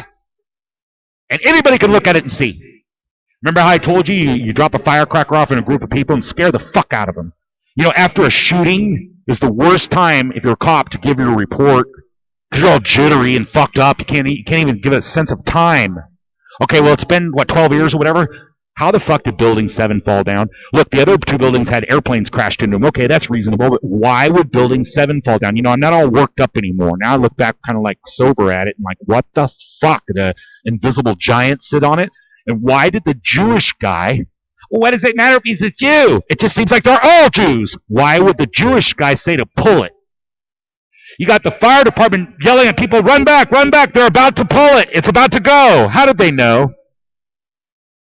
And is it inconvenient that office just happened to have the FBI and the CIA and the NSA and a whole bunch of other spooky fucking weird shit in the building? And isn't it a nice convenient fact that the Twin Towers were loaded with asbestos, and that guy that was in charge of that motherfucker found out about 3 months after we bought it that he was looking at a $2 trillion remodel to get all that asbestos out of there. And who was in charge of the security? Jeb Bush, I think. Some kind of Bush thing?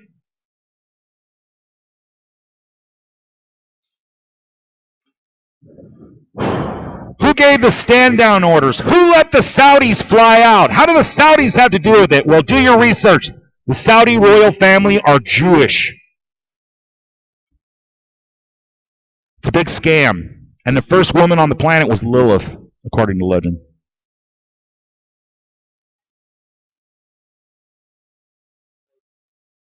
Correct. Who he rejected because she was an equal.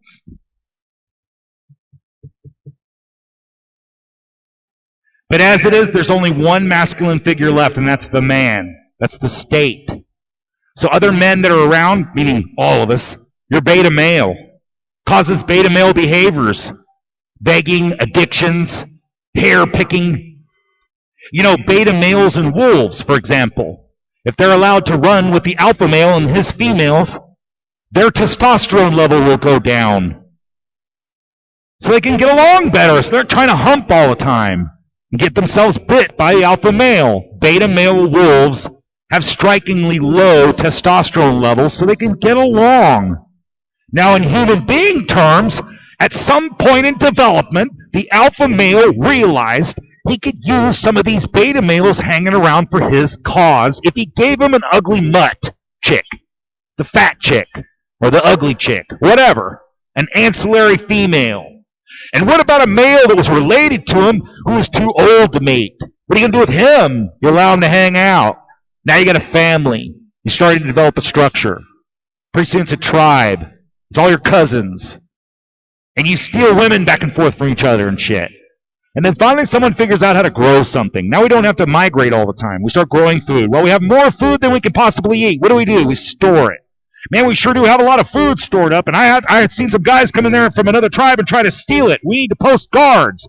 All right, post some guards. Well, how do we know what persons are the guards? Well, I'll figure out a rotation. That makes me in charge. That makes us the government. So someone needs to take charge of this. We need to know who's in charge to tell us what to do so we can stay organized as this tribe. There's your government. You know, I'm too old, I'm too weak, I'm too scared, I'll get robbed, I can't walk around with this gold in my pocket. I'll tell you what, we'll put it in with the food where the guards are, and I'll issue you a check. I'll write down what you have on a piece of paper or a little piece of reed, and you can take that to your buddy, take that home, put it in your little envelope, and later on you come back, you can reclaim it. Just all of you don't come back and reclaim it all at once. Because I don't have enough to cover all you guys because of fractional reserve banking. Who is it? Hey, Ford, the guy that invented the Ford, he said if people knew about the banking system, they would be in the streets the very next day. That's why I'm saying fuck the Illuminati. Fuck Obama. Fuck Republicans, Democrats. Fuck the Middle East. Fuck Muslims. All that shit until you find out what's really... Was it the Germans? Those evil Nazis. Those evil Japanese. No, they were stimulated by Jewish bankers to go to war. That horrible Emperor Napoleon. He was horrible. Look what he did. Well, how did he do that? He did it with $3 million that he got from the United States. But, if you went to France at that time and people stood around and talked, the French just talked ad nauseum about Napoleon. And there was some asshole on some time machine internet radio station that was screaming during Napoleon's time, it's not Napoleon, it's the bankers. And they have gotten so good at this Hegelian dialect thing. And they don't come up with any new tricks. That's why when you see in the movies, it's sequels. There's nothing original. Anybody with an original idea is drugged or carted away. We don't want original ideas. What we want are feminized dykes. We want lesbian females. Don't complain. Protected status. Everybody's a victim who's in charge now. Well, I'm a Muslim. I'm black. I'm Mexican. I'm anything but white. I'm handicapped. I'm blind. Victim. I cannot believe in this day and age you have black people complaining about being slaves when most of the white people around were not the slave owners. And you got Michelle Obama has slave owner blood in her because probably a slave owner raped her. But the bottom line is, at what point in history do we cut and run? There were white slaves, there were Hebrew slaves, and Chinese slaves, and black slaves, and women slaves, and children slaves, and animals are slaves, pets are slaves. But no, we got modern day black men in this United States complaining that they need reparations. I want some money. I want 40 acres and a mule. And then what? And we can't call a spade a spade. We cannot call a spade a spade. That sounds horrible. We cannot call it as it is. If it walks like a duck, what is it? Look at every country that's run by Negroes. How's South Africa going? How about Goa? Angola? Tell me one place. Sorry, tell me a place. Come on, there's got to be a good... Ethiopia is not a bad place. You've got blacks in charge of Ethiopia, and they've had a king there, which is the basis of Rastafari, and he's actually got a blood link to David. The Rastafarians... But Africa is a continent with the most resources of anywhere at any time, but yet it can't be developed. And I hate to point out that the Washington, D.C. shooter is black. Black men are getting a horrible rap right now. There's just no way around it. Every time we look on TV, if you look at a World Star video, it makes it look like blacks are animals. And part of the problems that we're facing now, they're leftists. They started with FDR. They started with the New Deal, welfare, and dependency. The United States, the founders made the most minuscule, tiny, teeny, tiny. It was laughable how tiny, teeny, tiny the government was supposed to be. It was supposed to be really, really small. It could be housed in an office. Just the post office and war and tariff collection. That's it. The states were supposed to handle everything. You could walk around this country and it was free trade. You want to start a business? You want to sell pork chops? Just start frying them and sell them up. Put a sign up. Taxi. Put a sign on your car. Taxi. You want to be a blacksmith? Start hammering. Ting, ting, ting. Annoy your neighbors. You want to start a sandwich business? Get some barrels and start making sandwiches. That was America. No, there was no regulations to stop you. Now, of course, they were pouring mercury into the rivers and stuff. I'm not sure what the happy medium is, but it's the lack of restrictions. And the tinier the government is, the more the people flourish. Things are fucked up now, and we're broke in the United States, and we're all miserable and suffering only for one reason. It's not because the natural body is flawed. It's because we're sick. We've got a virus. It's called the central bank. That's why they show it in the cartoons in the old days as tentacles. They're destroying us. All this unnecessary misery. What if there was no CIA? What would life have been like? Look, I'm sure they helped us avoid some nuclear war. I'm sure they helped us do something, but of course they overgauged the Soviets. They fucked up down in Chile. They fucked up in Iran. They fucked up in Lebanon. Apparently they fucked up in 9/11. I don't think we need the CIA. You guys are hurting us. And you know, the NSA spying on everybody, spying on the facial recognition, the retinal scanning, the digital biomarkers, the drones in the skies, the robots that can walk independently, the unmanned killing machine flying through the air. It doesn't take much of a stretch to have an unmanned killing machine that walks around on legs. And what's the chemtrailing about? What's the saccharin about? What's the fluoride in the water about? And the smoking and the drinking and the pollution? What is all that about? They're trying to fucking kill everybody.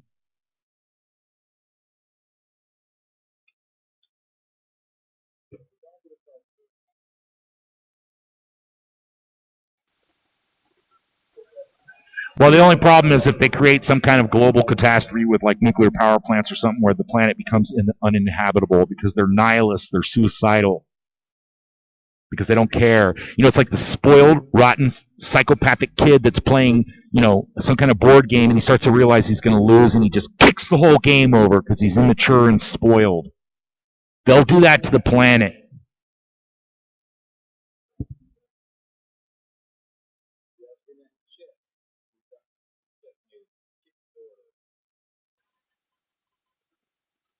That's what's up.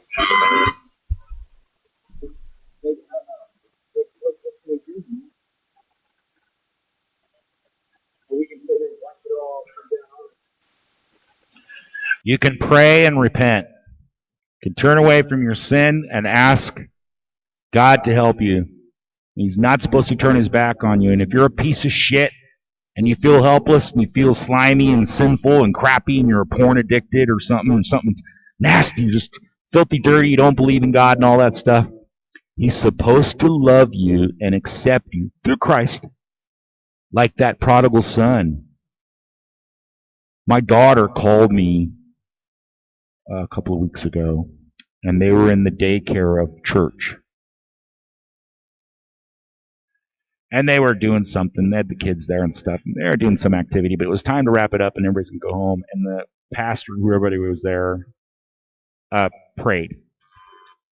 And my daughter felt uncomfortable because she doesn't want to do casual prayer. Amen. Why are we doing that? Well, because it's time to leave. She wants to pray for real, not just pray out of a habit. It seemed gutless. It didn't seem like it had any point. So she's asking me on the phone, is it okay to ask for stuff? Every time they pray, they're asking for something. How do I pray? She's asking me. Here's my answer. And we've been talking for about 15 minutes. I said, you pray to God the exact same way you're talking to me, because I'm your dad. And man, I get along with my daughter. My daughter's well balanced. We have a good relationship. It's getting better all the time because she's getting a little older. We're getting past that early 20 stage. And I told her, if you're going to pray to God, you pray to him just like you're talking to me. If you called me on the phone and said, I don't know what, there's a guy next door and he's threatening my husband with a baseball bat. We're scared. Blah, blah, Dad, please come on. Man, I'd be over there lickety split. If a guy molested my granddaughter, I would intentionally get myself sent to prison so I could kill him in prison. Or I'd find a family and pay him a lot of money to have their buddy in prison kill him. I'd get him. I wouldn't have my daughter do it or her husband ruin their life. I'm an old man. I've lived my life. But I would avenge my grandkid. If I found out motherfucker cut her head off or molested her or sodomized her or something, I'd kill that motherfucker. That's the wrath of God, buddy. And imagine you have an omnipotent, all-powerful, all-loving Father in heaven.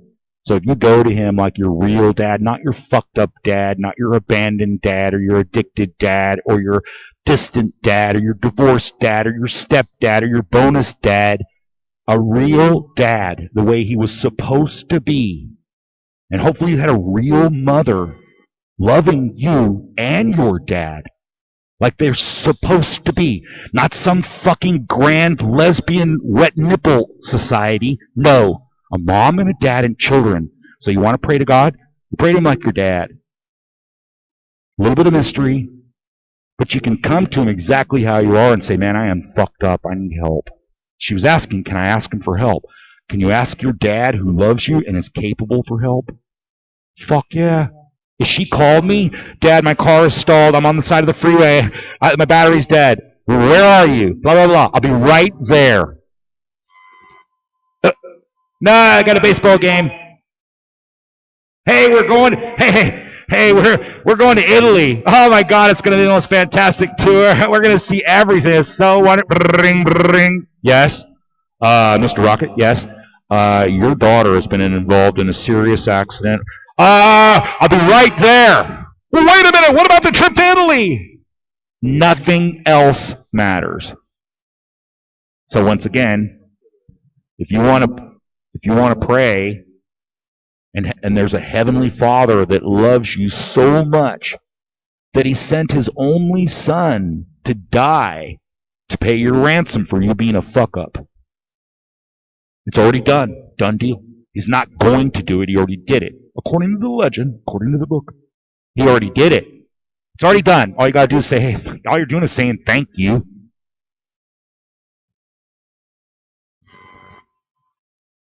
He paid the ransom. He paid the fine. He paid it in blood. And now all that other weird spooky shit in the Old Testament don't matter no more. That's the rub with the Jews right there. All that spooky old fucking camel tent bullshit don't matter no more. Oh, yeah, only Jews go to heaven. Not anymore. Gentiles can go to heaven. Africans can go to heaven. Any human being on this planet can go to heaven.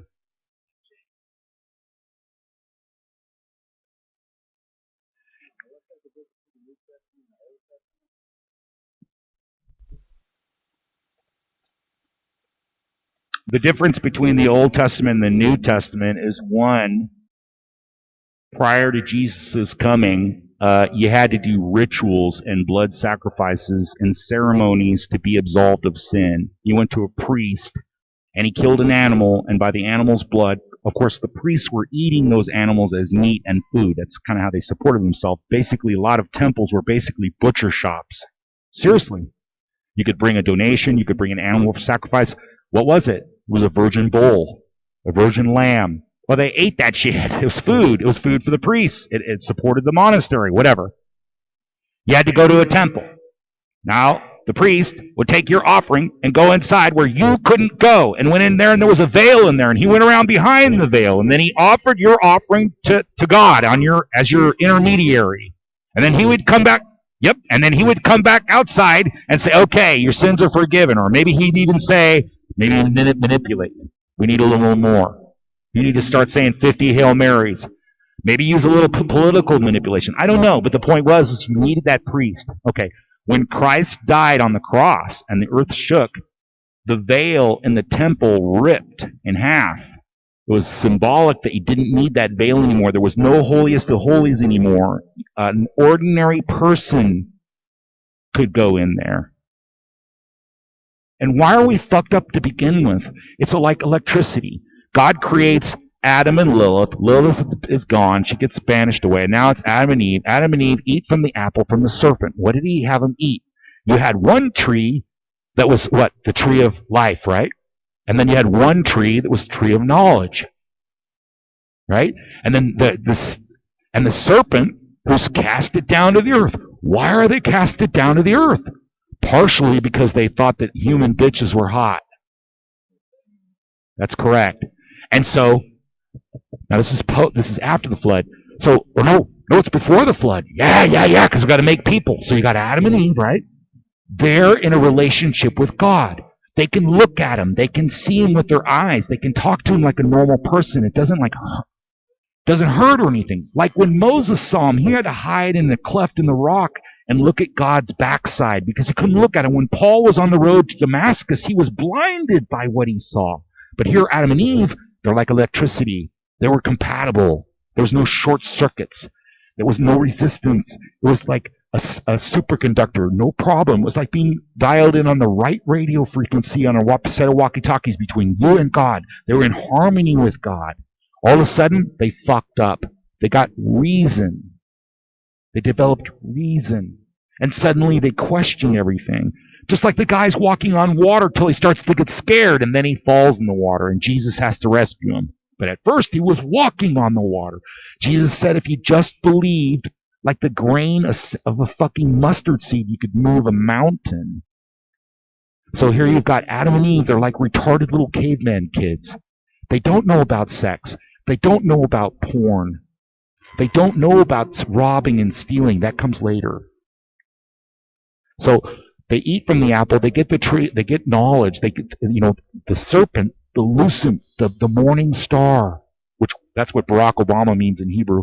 The morning rising star. He was beautiful. Lucifer was beautiful and knowledgeful and God's right-hand guy, right-hand angel. He was the angel of light, the angel of music.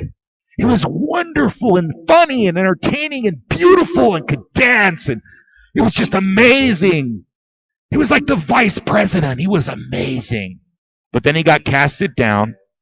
He doesn't like human beings. He's jealous of human beings. He's an angel. He's not a human being. Heaven is emptied by 1/3. So in the movie theater in heaven, about 1/3 of the seats are empty from the angels that are kicked out. So God creates human beings to make those souls to fill those spots, to repopulate the heavenly host of heaven. Makes Adam and Eve, they're all good. All they got to do is have babies. They fuck up. They are deceived and they sin. They go against him. They create a negativity. They have guilt and shame. That's why they cover themselves. Now, all of a sudden, they've changed the polarity of their electricity in their environment. Now God can't even look at them. It's like plugging a plug into the wall backwards. You can't do it anymore. We're incompatible. It'd be like a really nice, rich home with wealthy people and nice stuff, beautiful artwork, beautiful rugs, beautiful everything, and you let some fucking scummy, disgusting bum in your house. Even though he's a nice guy, but he's got bad breath, he's got lice. Honey, don't let him in. He's disgusting. I can't tolerate that in my house. Right? And a homeless guy that's into it, he's doing it to himself. Rotten teeth, like a shit in his pocket, and, diarrhea pants, but he don't care. He's filthy. And you're just a normal person, and you look at him, don't sit on my furniture. Even if you're nice, you're going to be like, go out in the front yard and I'll get the garden hose. We'll wash you off a little bit. You can't tolerate the filth. Urine in a bottle sitting on your dining table. You can't tolerate the filth. And so God couldn't tolerate Adam and Eve after they ate from the apple because they disobeyed him. And so he cast them out of the garden, and they started having babies like crazy, and some mysterious chicks showed up from nowhere, right? His sons married wives that are not necessarily mentioned in Genesis. They just sort of appear. Pretty soon the angels start boning the daughters. And then finally, Noah saves humanity on the boat. And Atlantis and places like that are washed underwater. Notice that the Atlantis sunk under the water. It goes perfectly with the flood story. And if you look in antiquity in the fossil record, you've got goddamn seashells on the top of the mountains. Now, some are caused by the tectonic plates crumpling and crinking, but essentially, we do have seashells on the top of fucking Mount Everest. You know what I mean? So somehow the earth was covered in water. Maybe that's possible. And as far as putting all the animals in the ark, it says of their kinds. This ark was supposed to be like 400 feet long. It's gigantic. It would be hard to imagine. Now the animals, if it's possible, they were all crammed in there. They were probably fucking starving. But it is possible that a whole shitload of animals fit in there.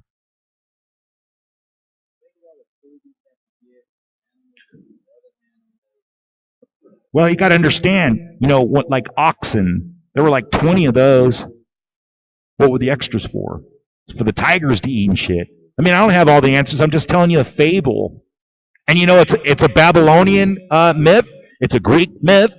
It's a Sumerian myth. It's a Mesopotamian myth. It's a Roman myth, a Christian myth. There's a lot of myths. The baby arriving on the shore in a reed basket. That's a super common myth. ISIS also rose in 3 days.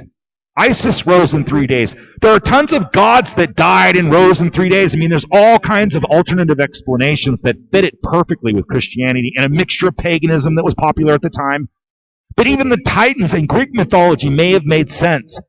And I can tell you one thing that ties it all together in a nice bow. The Anunnaki, they came here looking for gold. They got tired of mining it. They took a local monkey, brought him in the laboratory, a female Anunnaki, the medical officer, tweaked with his DNA, took a sperm out of a monkey, and was able to grow a full infant in her belly. And when the baby was born, she named it Adam. Or like Adamash or something, but it's basically the derivative of Adam. And then she went and told the whole Anunnaki, look what I have made with my hands. Man, it was made, it was manufactured. And like I said, I believe domestic animals were also created around the same time too. So they got in there and tweaked a little bit of DNA. It wouldn't be that hard. Scientists could probably do it right now if they allowed them to. Of course. And they took a rib. Why would they take a rib? Because a rib is full of DNA and you can live without it.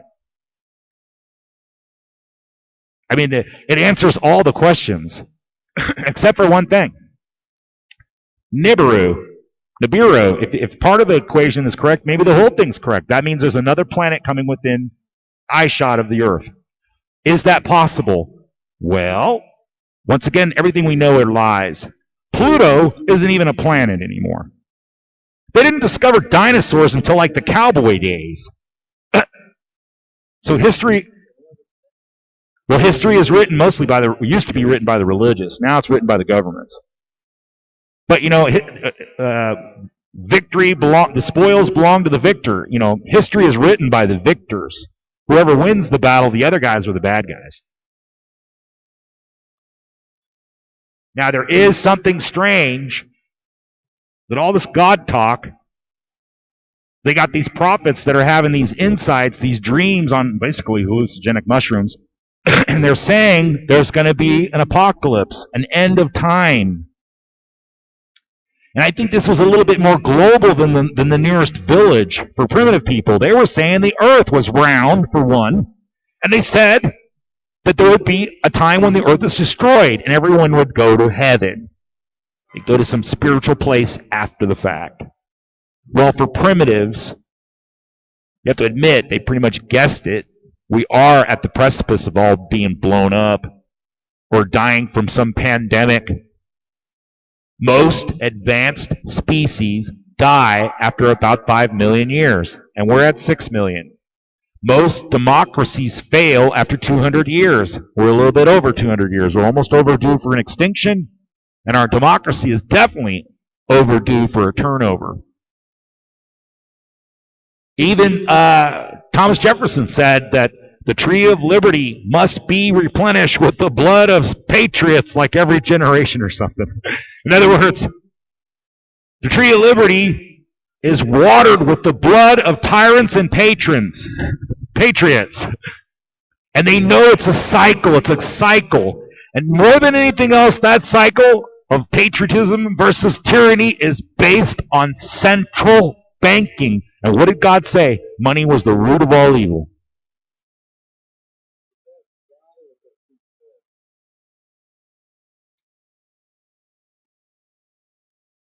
I think it's in the Bible somewhere. Money is the root of all evil.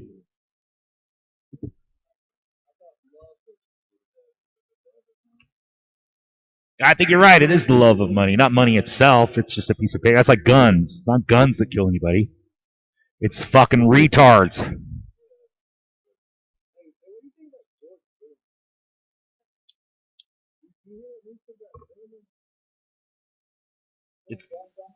It's a nothing.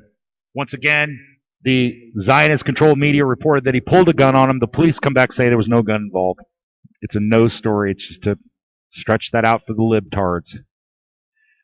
Everything you see in the news, is fake. It's propaganda. Everything.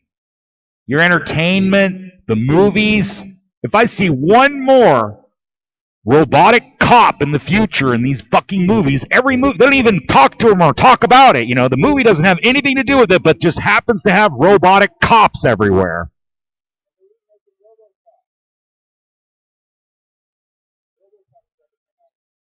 Well, after this last mass murder, I want all the military armed. I think that every military installation should be a fortress. We need to start setting up hardened defenses. You see where that shooting yesterday is going, where that's going?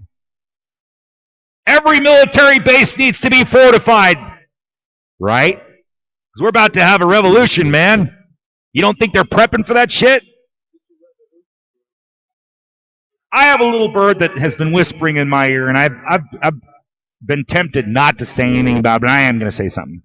I'm being told, because I made a prediction about October of last year. I said there would be a false flag. Now, I believe that Benghazi counted. I said October. It happened in September. But I'm being told that the UN is doing some big drill in November, and that the word on the street is it's going to go hot.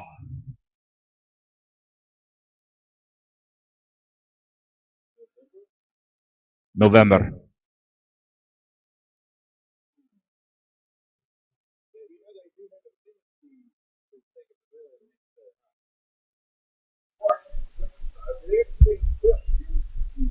Why do they do that?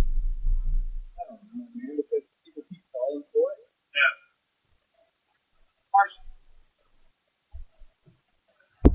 No, the reason why they do drills on the day that there are false flags is because if the accomplices are caught, they'll just say it's part of the drill. No, bottom line, it's for the Jewish guys jumping up and down because the towers were falling. They say, oh, by the way, it was a drill. If the perpetrators get caught carrying it out, they'll just say it's a drill. They were doing a drill on 7/7. They were doing a drill on 9/11. I understand that there was a fucking major drill at Sandy Hook a couple of years earlier.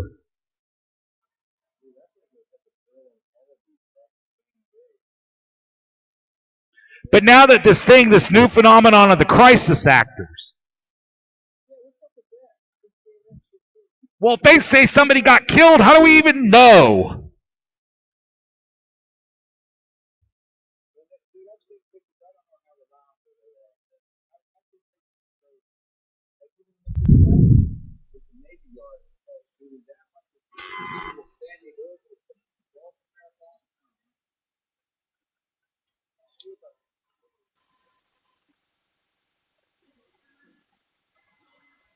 More than likely, there's going to be a bloody civil war.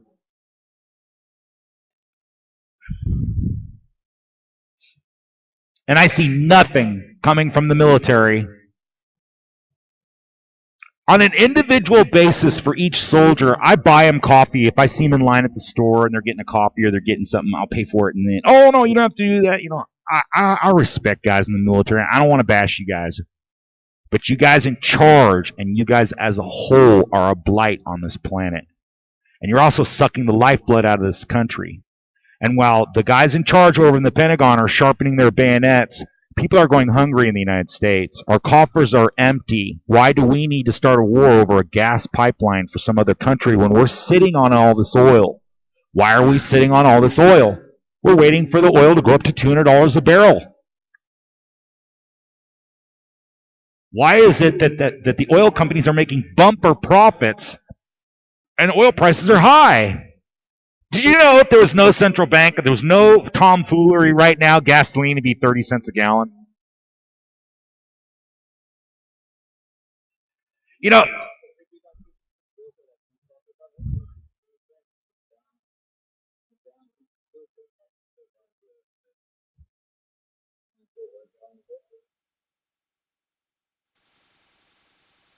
that's what I'm saying. The weird thing about it, all this chaos and all these bad things that go on this planet, most of the time they're caused by psychopaths. It's not just the natural ebb and flow of things.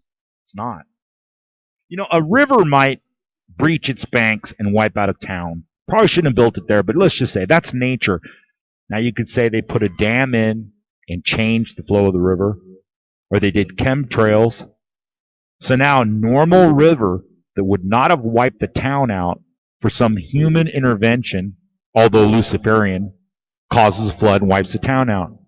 If you add up all of the interference with the world stage just by the CIA and subtracted it, what would the heroin flow be like?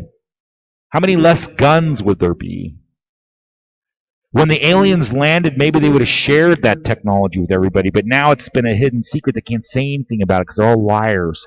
And we don't want people snooping around to see what kind of secret projects we're doing to build better death machines. You know how I can prove that the moon landing was fake? Because we don't care anymore.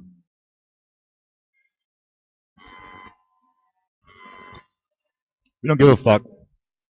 Why don't we have a moon base by now? Well, we don't care. We didn't even go in the first place. It's all fake. That's sad. Sorry to tell you guys that. It's sad. I believe that there's thousands of satellites. Anything under 450 miles are good. The space shuttle went up to 450 miles. But then they started seeing fucking ricochets off their retinas.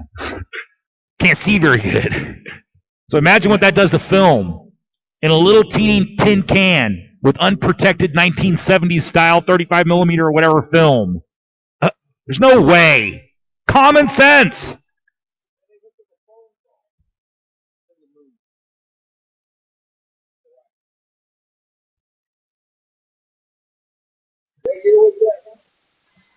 It was in 1969. And look at the Civil War. Everybody thinks it was about slavery. Nope. Once again, false flag. It's like saying the children. That's why we need gun control. No, they want gun control. They just use kids to make the justification. The Civil War started because of a scuffle with England. Once again, over the central banks. So we went to war. And so we put sanctions on English goods. And guess who sold them stuff? The Southerners. Guess where the Southerners got a lot of their junk?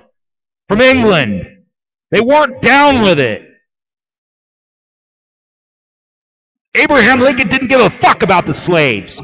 Not one drop. In fact, black slaves that were emancipated after the fact, years later while he was still alive, came to the White House to see him. And when they came back outside, reporters asked them. They were the first black men that weren't servants that were allowed in the White House. What did he say? What did Abraham Lincoln say? He said, they said we should go to Liberia. Get the fuck out. And he even says to it in exact plain language, it's cool in the gang, we're going to release the slaves, but I don't want them marrying white women.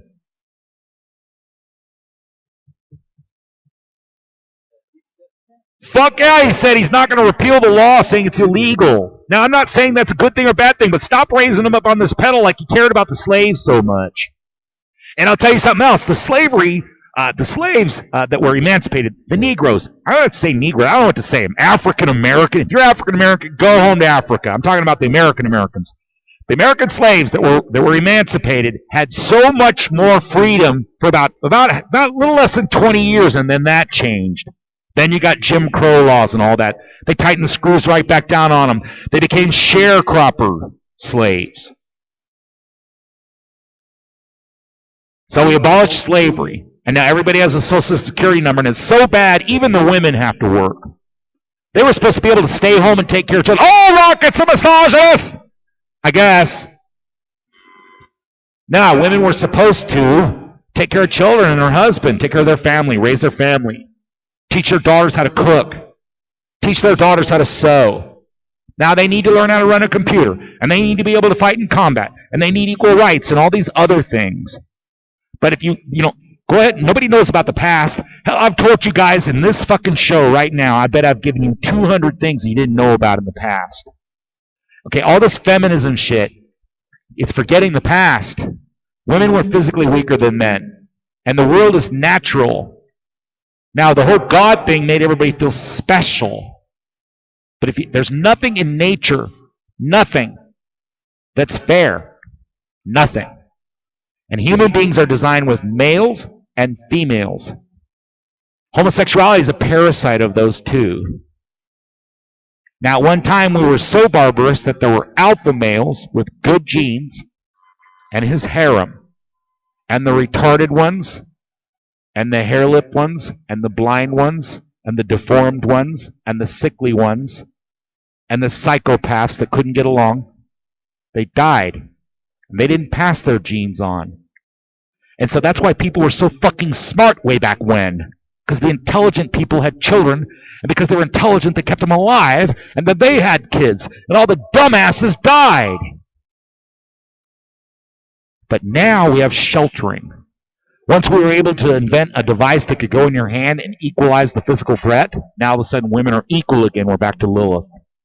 And look how men and women reject each other now. I think that women were a lot happier when they were mothers and wives, and they had good husbands that were decent and cherished them. That's what women really want. They want to be loved. And the Bible spells it out. Just saying. It's in the book. That men are supposed to cherish their wives, and wives are supposed to respect their husbands. The woman is under no biblical obligation to even love the guy. She just has to respect him. And if you think about it, I don't know if you've been married, but I have. Eventually you get to the point where it's not all lovey-dovey anymore.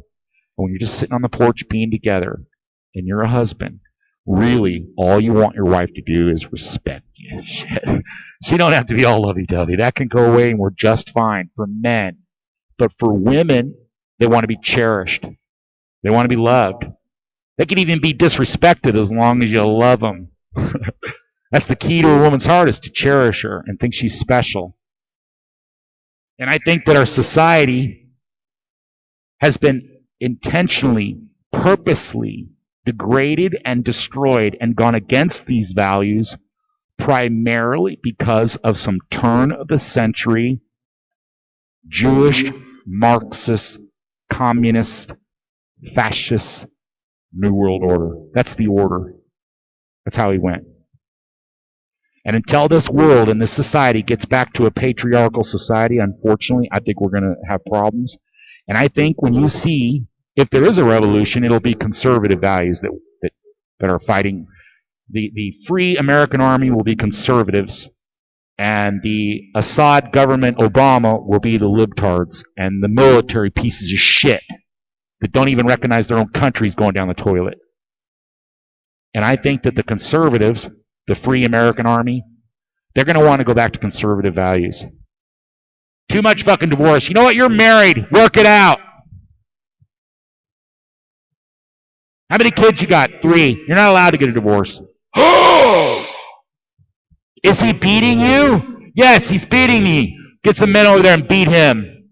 All right, next time we hear about that happening, then we're going to beat you again, dude. Fuck that shit. They beat me within an inch of my life. I ain't touching her again. That's how they solved social problems in the caveman days. But now we're enlightened. So what she does, she goes down and get a paralegal, gets the paperwork together, get a fucking divorce.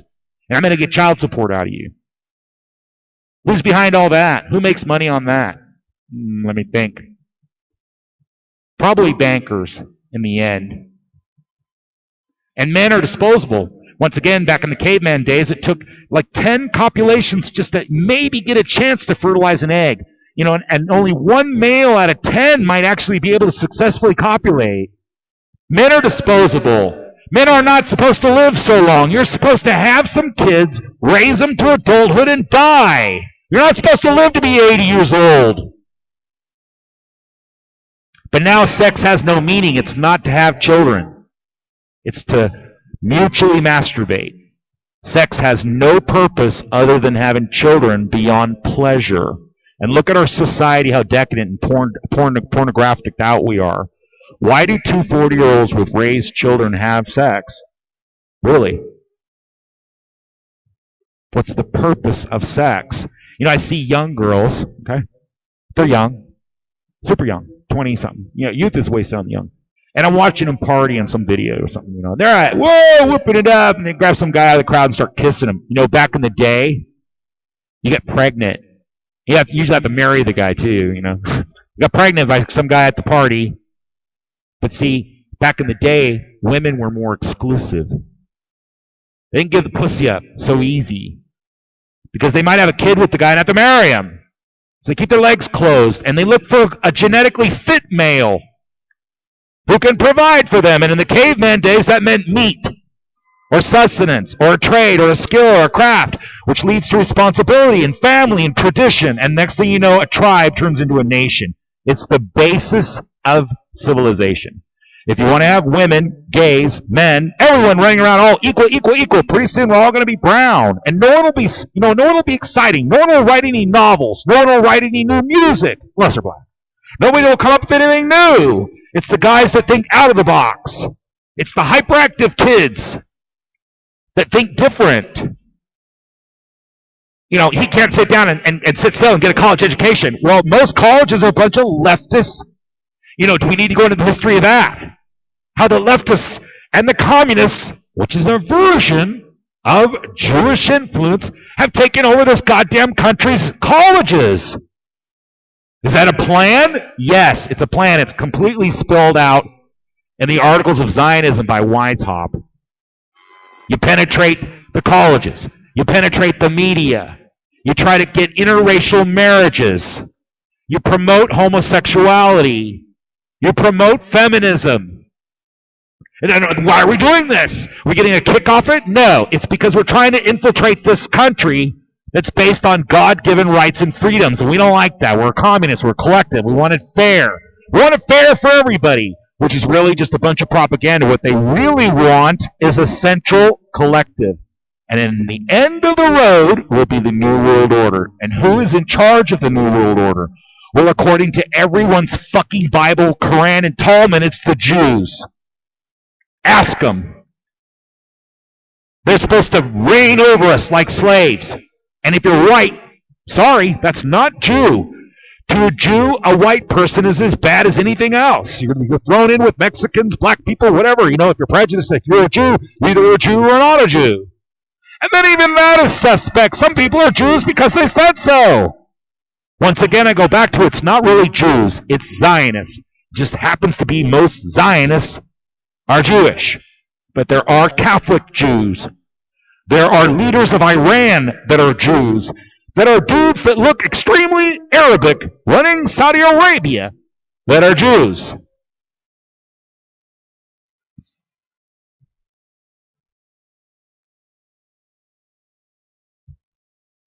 By the way, besides the Alawites, Assad's main, religious thing that he's part of, they'll all get massacred.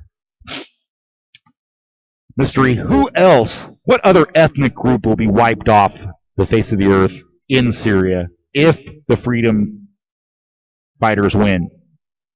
What's another ethnic group, religious group, besides the Alawites, the Shiites, the Alawites, the guys in charge?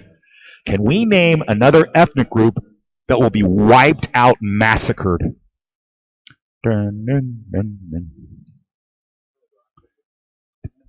Christians. The Christians are aligned with Assad. And the Freedom Party are aligned with Al-Qaeda. So if Assad falls, you're going to see about 1 million people being slaughtered. And we've already seen the videos. They're not going to have any hesitation to do it. Men, women, and children. No problem. So if we bomb Syria on behalf of the Free Syrian Army, we are technically bombing the Christians, which is exactly what we did in Yugoslavia. Why would we do that? Because we're controlled by the fucking Jews and the Zionists, and they don't like Christians. Not too much. But of course, we're in bed with them. Why? Because after World War II, they helped us chase down Nazis.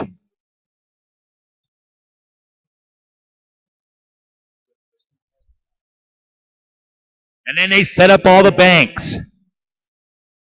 So they have economic hitmen and lend them money. What's the first thing that happens in Iraq after the guy's thrown out? Fucking World Bank running in there. The IMF. We're going to get the central banks in there. And what we'll do is we'll request from the Treasury to print some money and give it to us, and then we'll loan it back to you at interest. It's craziness. And anybody who stands in their way gets killed. Abraham Lincoln got killed for that reason. Andrew Jackson got shot in the gut, but he lived. JFK got killed for that reason. He tried to stand up against the central banks. Like JFK said, they're all powerful. They're all funded. They're super secret. Their mistakes are never publicized. Their ambitions are never explained. Ooh. President of the United States telling the whole fucking country that and then gets killed.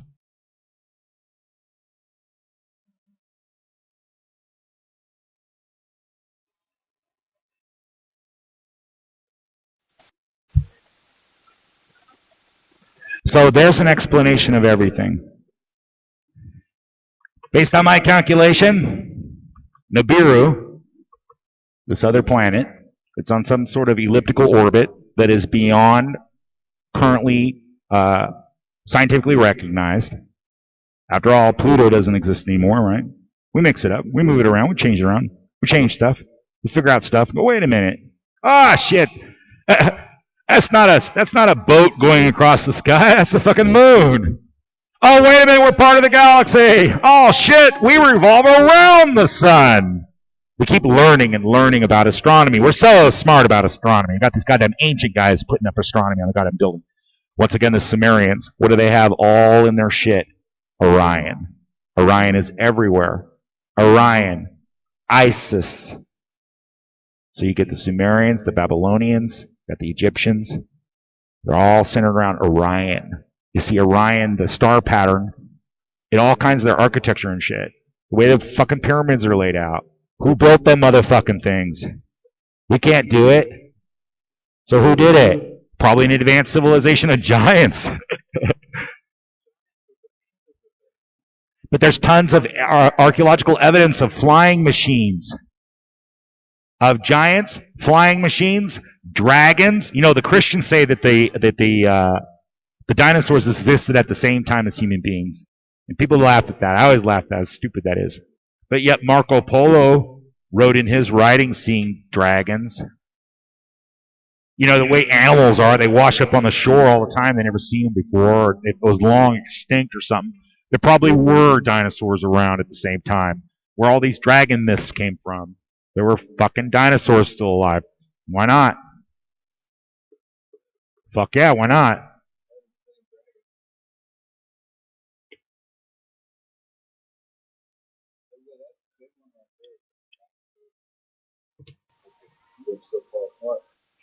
But see, the Anunnaki story answers, it explains Genesis. The Anunnaki story is codified by our new understanding of genetics and DNA. The Anunnaki story explains the archaeological evidence very, very well. The Anunnaki story explains all these monoliths found all over the world. The Anunnaki story explains UFOs. The Anunnaki story explains demons. The Anunnaki story explains the human obsession with gold. The Anunnaki story explains how they were genetically made as slaves. And anyone can look around and see that people like being slaves. Once again, black people, you don't have the monopoly on it. Anunnaki story explains that well.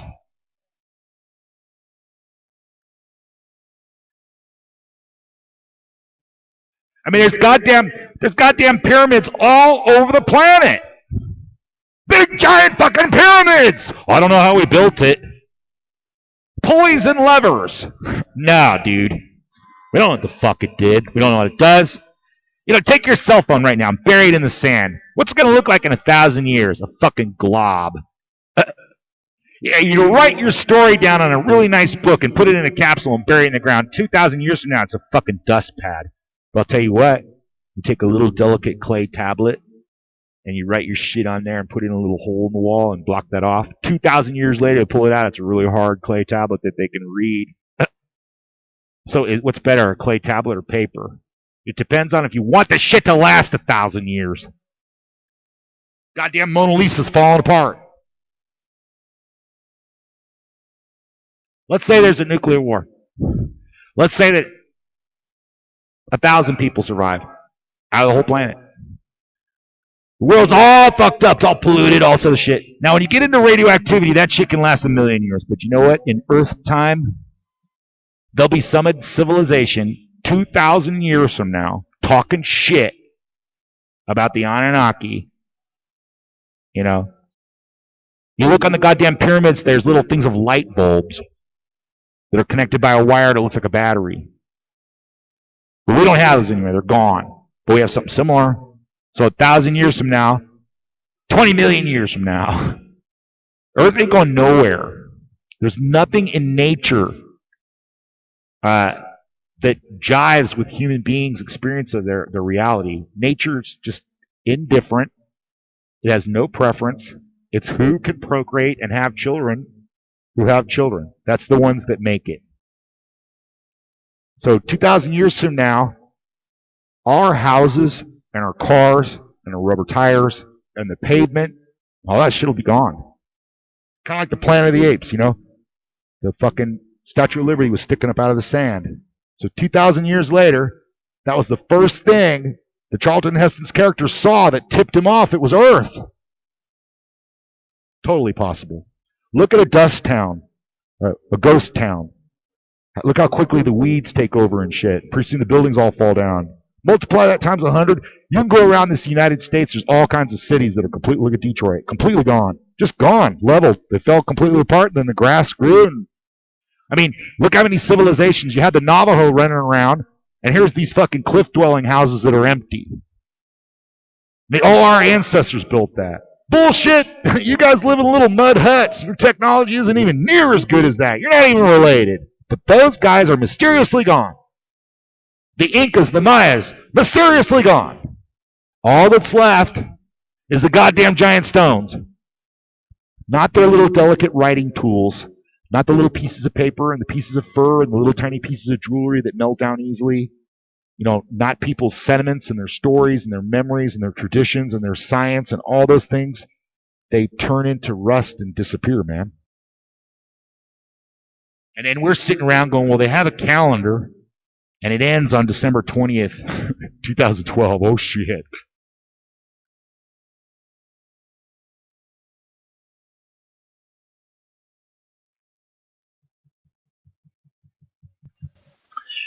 So if religion is correct, there is the salvation for mankind. There's a golden lining for people that aren't shitbirds, scumbags, rapists and murderers and shit. There is a salvation according to the religious theory. But once again, being more sciencey based, I like the Anunnaki story. Maybe Nibiru will show up. But of course, according to the Bible, if you get on the spaceship to go to Nibiru, you're gone. You're supposed to resist the next Christ. Whoever shows up next saying they're the Messiah, maybe it'll be the Mahdi. It'll be the Islamic 13th Imam. That's possible. He shows up, everybody loves him. That's the Antichrist. He'll look like Jesus. Like if aliens land, they'll say, we have a paradise, come aboard our ships, and people will go in droves. Those will be the devil.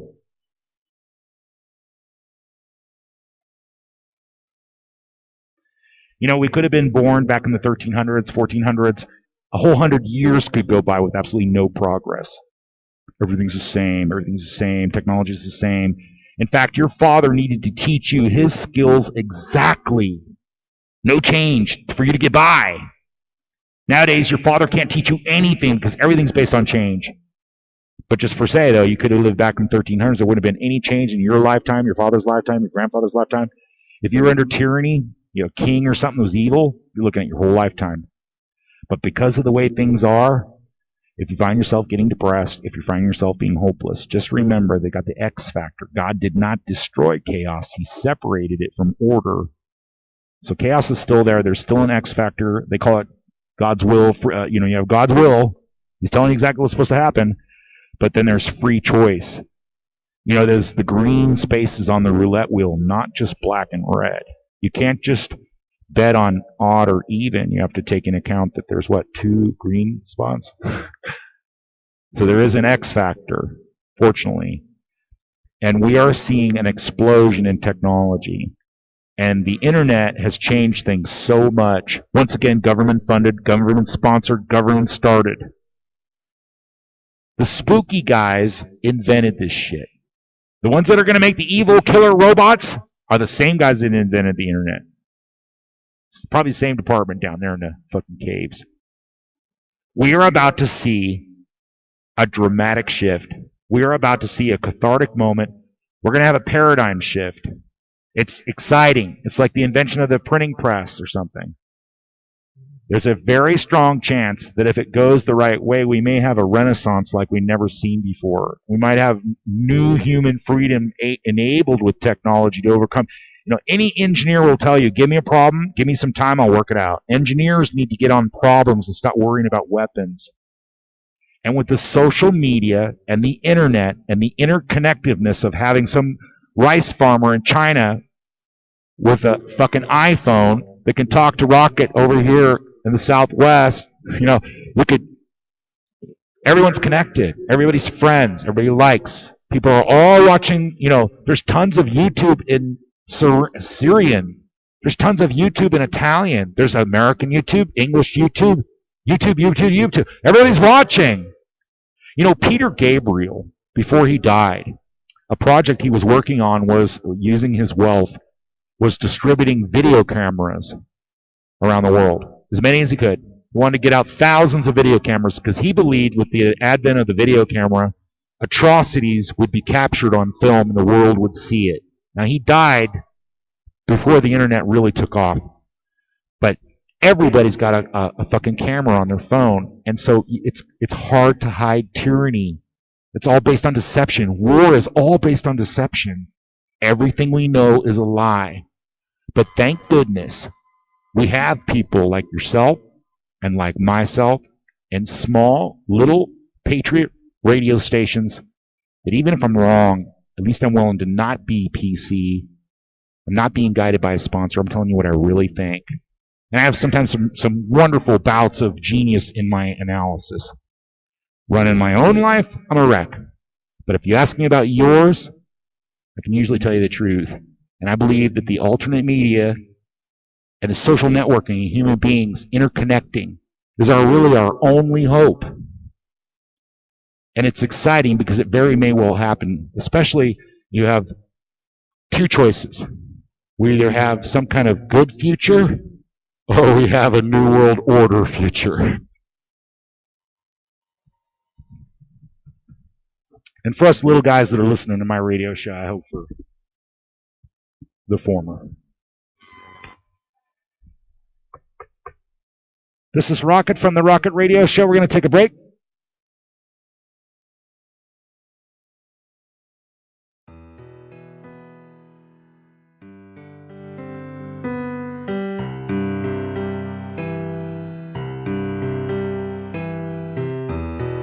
If you want to call us, give us a call. 206-855-3192. We're going to come back from break and we're going to wrap it up. If you'd like to call us before the end of the break, before the end of the show, 206-855-3192.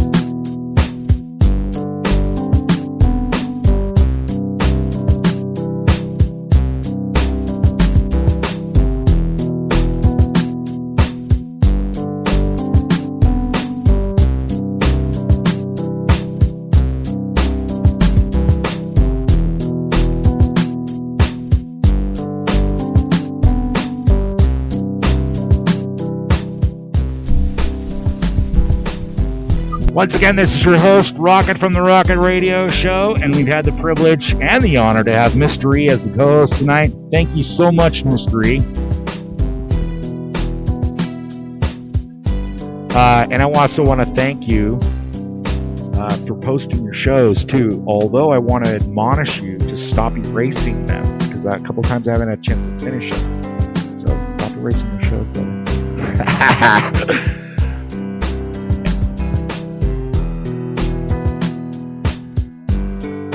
Yeah, we're going to work on a regular schedule. I'm sorry to keep everybody hanging. The other thing that I've become aware of that I'm not happy with, I want to figure out a way for my 200 people that listen to almost every show. I wish that I could, I'm not sure, a mass email, because I've come to realize I don't think that Spreaker really lets you know when off the cuff we're live.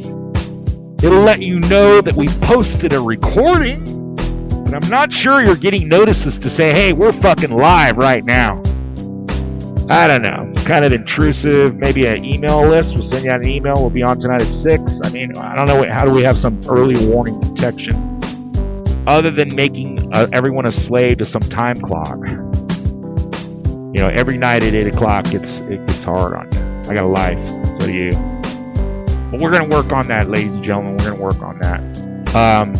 So what I would suggest to you, if you do enjoy this show, and you are listening to the show right now in a post-production, it's a recording, I recommend that if you got time to listen to my show that's convenient for you, you might want to check to see if we're live or if I got a new show posted. The other thing is sometimes I see shows with more views, like a show will go and a certain amount of people see it, and then another show will post and more people see that. Why aren't you guys going back and looking at that other show? Son of a bitches. That's a lot of work for me, man. It was fucking a good show. I got a couple of cases where I looked and I don't quite have the views on this show compared to these other ones. I wonder what's wrong with it. I start listening. I'm like, God, that's good. That's funny. Sometimes I make myself laugh. But it's a personal feedback. But I recommend that you go back and look at some shows if you have not seen them, and you need to stay on top of it. You don't want to miss a fucking thing. This small, and I also highly recommend, if you have not done it, go back and look at some of my YouTubes. Rocket Radio Show 1. I haven't posted a new YouTube forever. I fucking despise YouTube. But they are there for your viewing pleasure. If you like this show, Mr. E, you saw my videos before we did radio.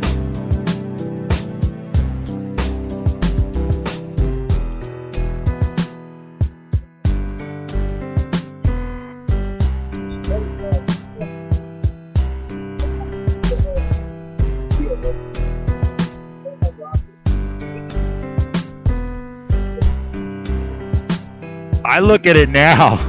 I'm not exactly sure how I did a lot of that stuff. It's not that great, but it's pretty good. Sometimes I look at it, I think, wow, how did I do that? And if you haven't seen them, I highly recommend you rifle through those. We also have a blog spot, Rocket Radio Show 1 at blogspot.com. The other thing, very important, if you've listened to this show all this time, I put a lot of effort in these shows. I'm not complaining. I'm just saying, if you like this show enough to keep the fuck coming back here, you're going to come in my house, listen to me fucking bullshit, would you please press the like button? I mean, I got 190,000 views, and there's 2 likes. Well, one of those is mine. God damn it, push the like button, you sons of bitches! And the other thing, call in the goddamn show, you scaredy cats. I know for a fact there are people who listen to the show that don't want to call in because they're scared. And I know for a fact that people can't leave comments because they're not logged in to Spreaker. They don't have an account with Spreaker per se. They can't really log in or like. I recommend you take the time and get yourself logged in, make up a personality name or whatever for yourself, a handle, so that you can make comments. I'd like you to ask me questions. I want to interact with the audience. I want you to call the show. Is there anything you want me to talk about? How about this? Guests. If you have a red-hot guest that you'd like to have interviewed on this show, you fucking let me know. Hey, are you a social media guru whiz that's unemployed? Why don't you contact the show? If you're a person that stays home all fucking day and cruises the internet all day, why don't you contact the show? You have some stuff that you could do that would help us out. And, I'm not trying to make it big or make money off it, so we're cool on that. The idea is to help people wake up, be entertained, have a place that you can go and hear some shit on the radio you never hear from anybody. And I'll try really hard not to be a sociopathic pig at the same time. That's not a reference, really.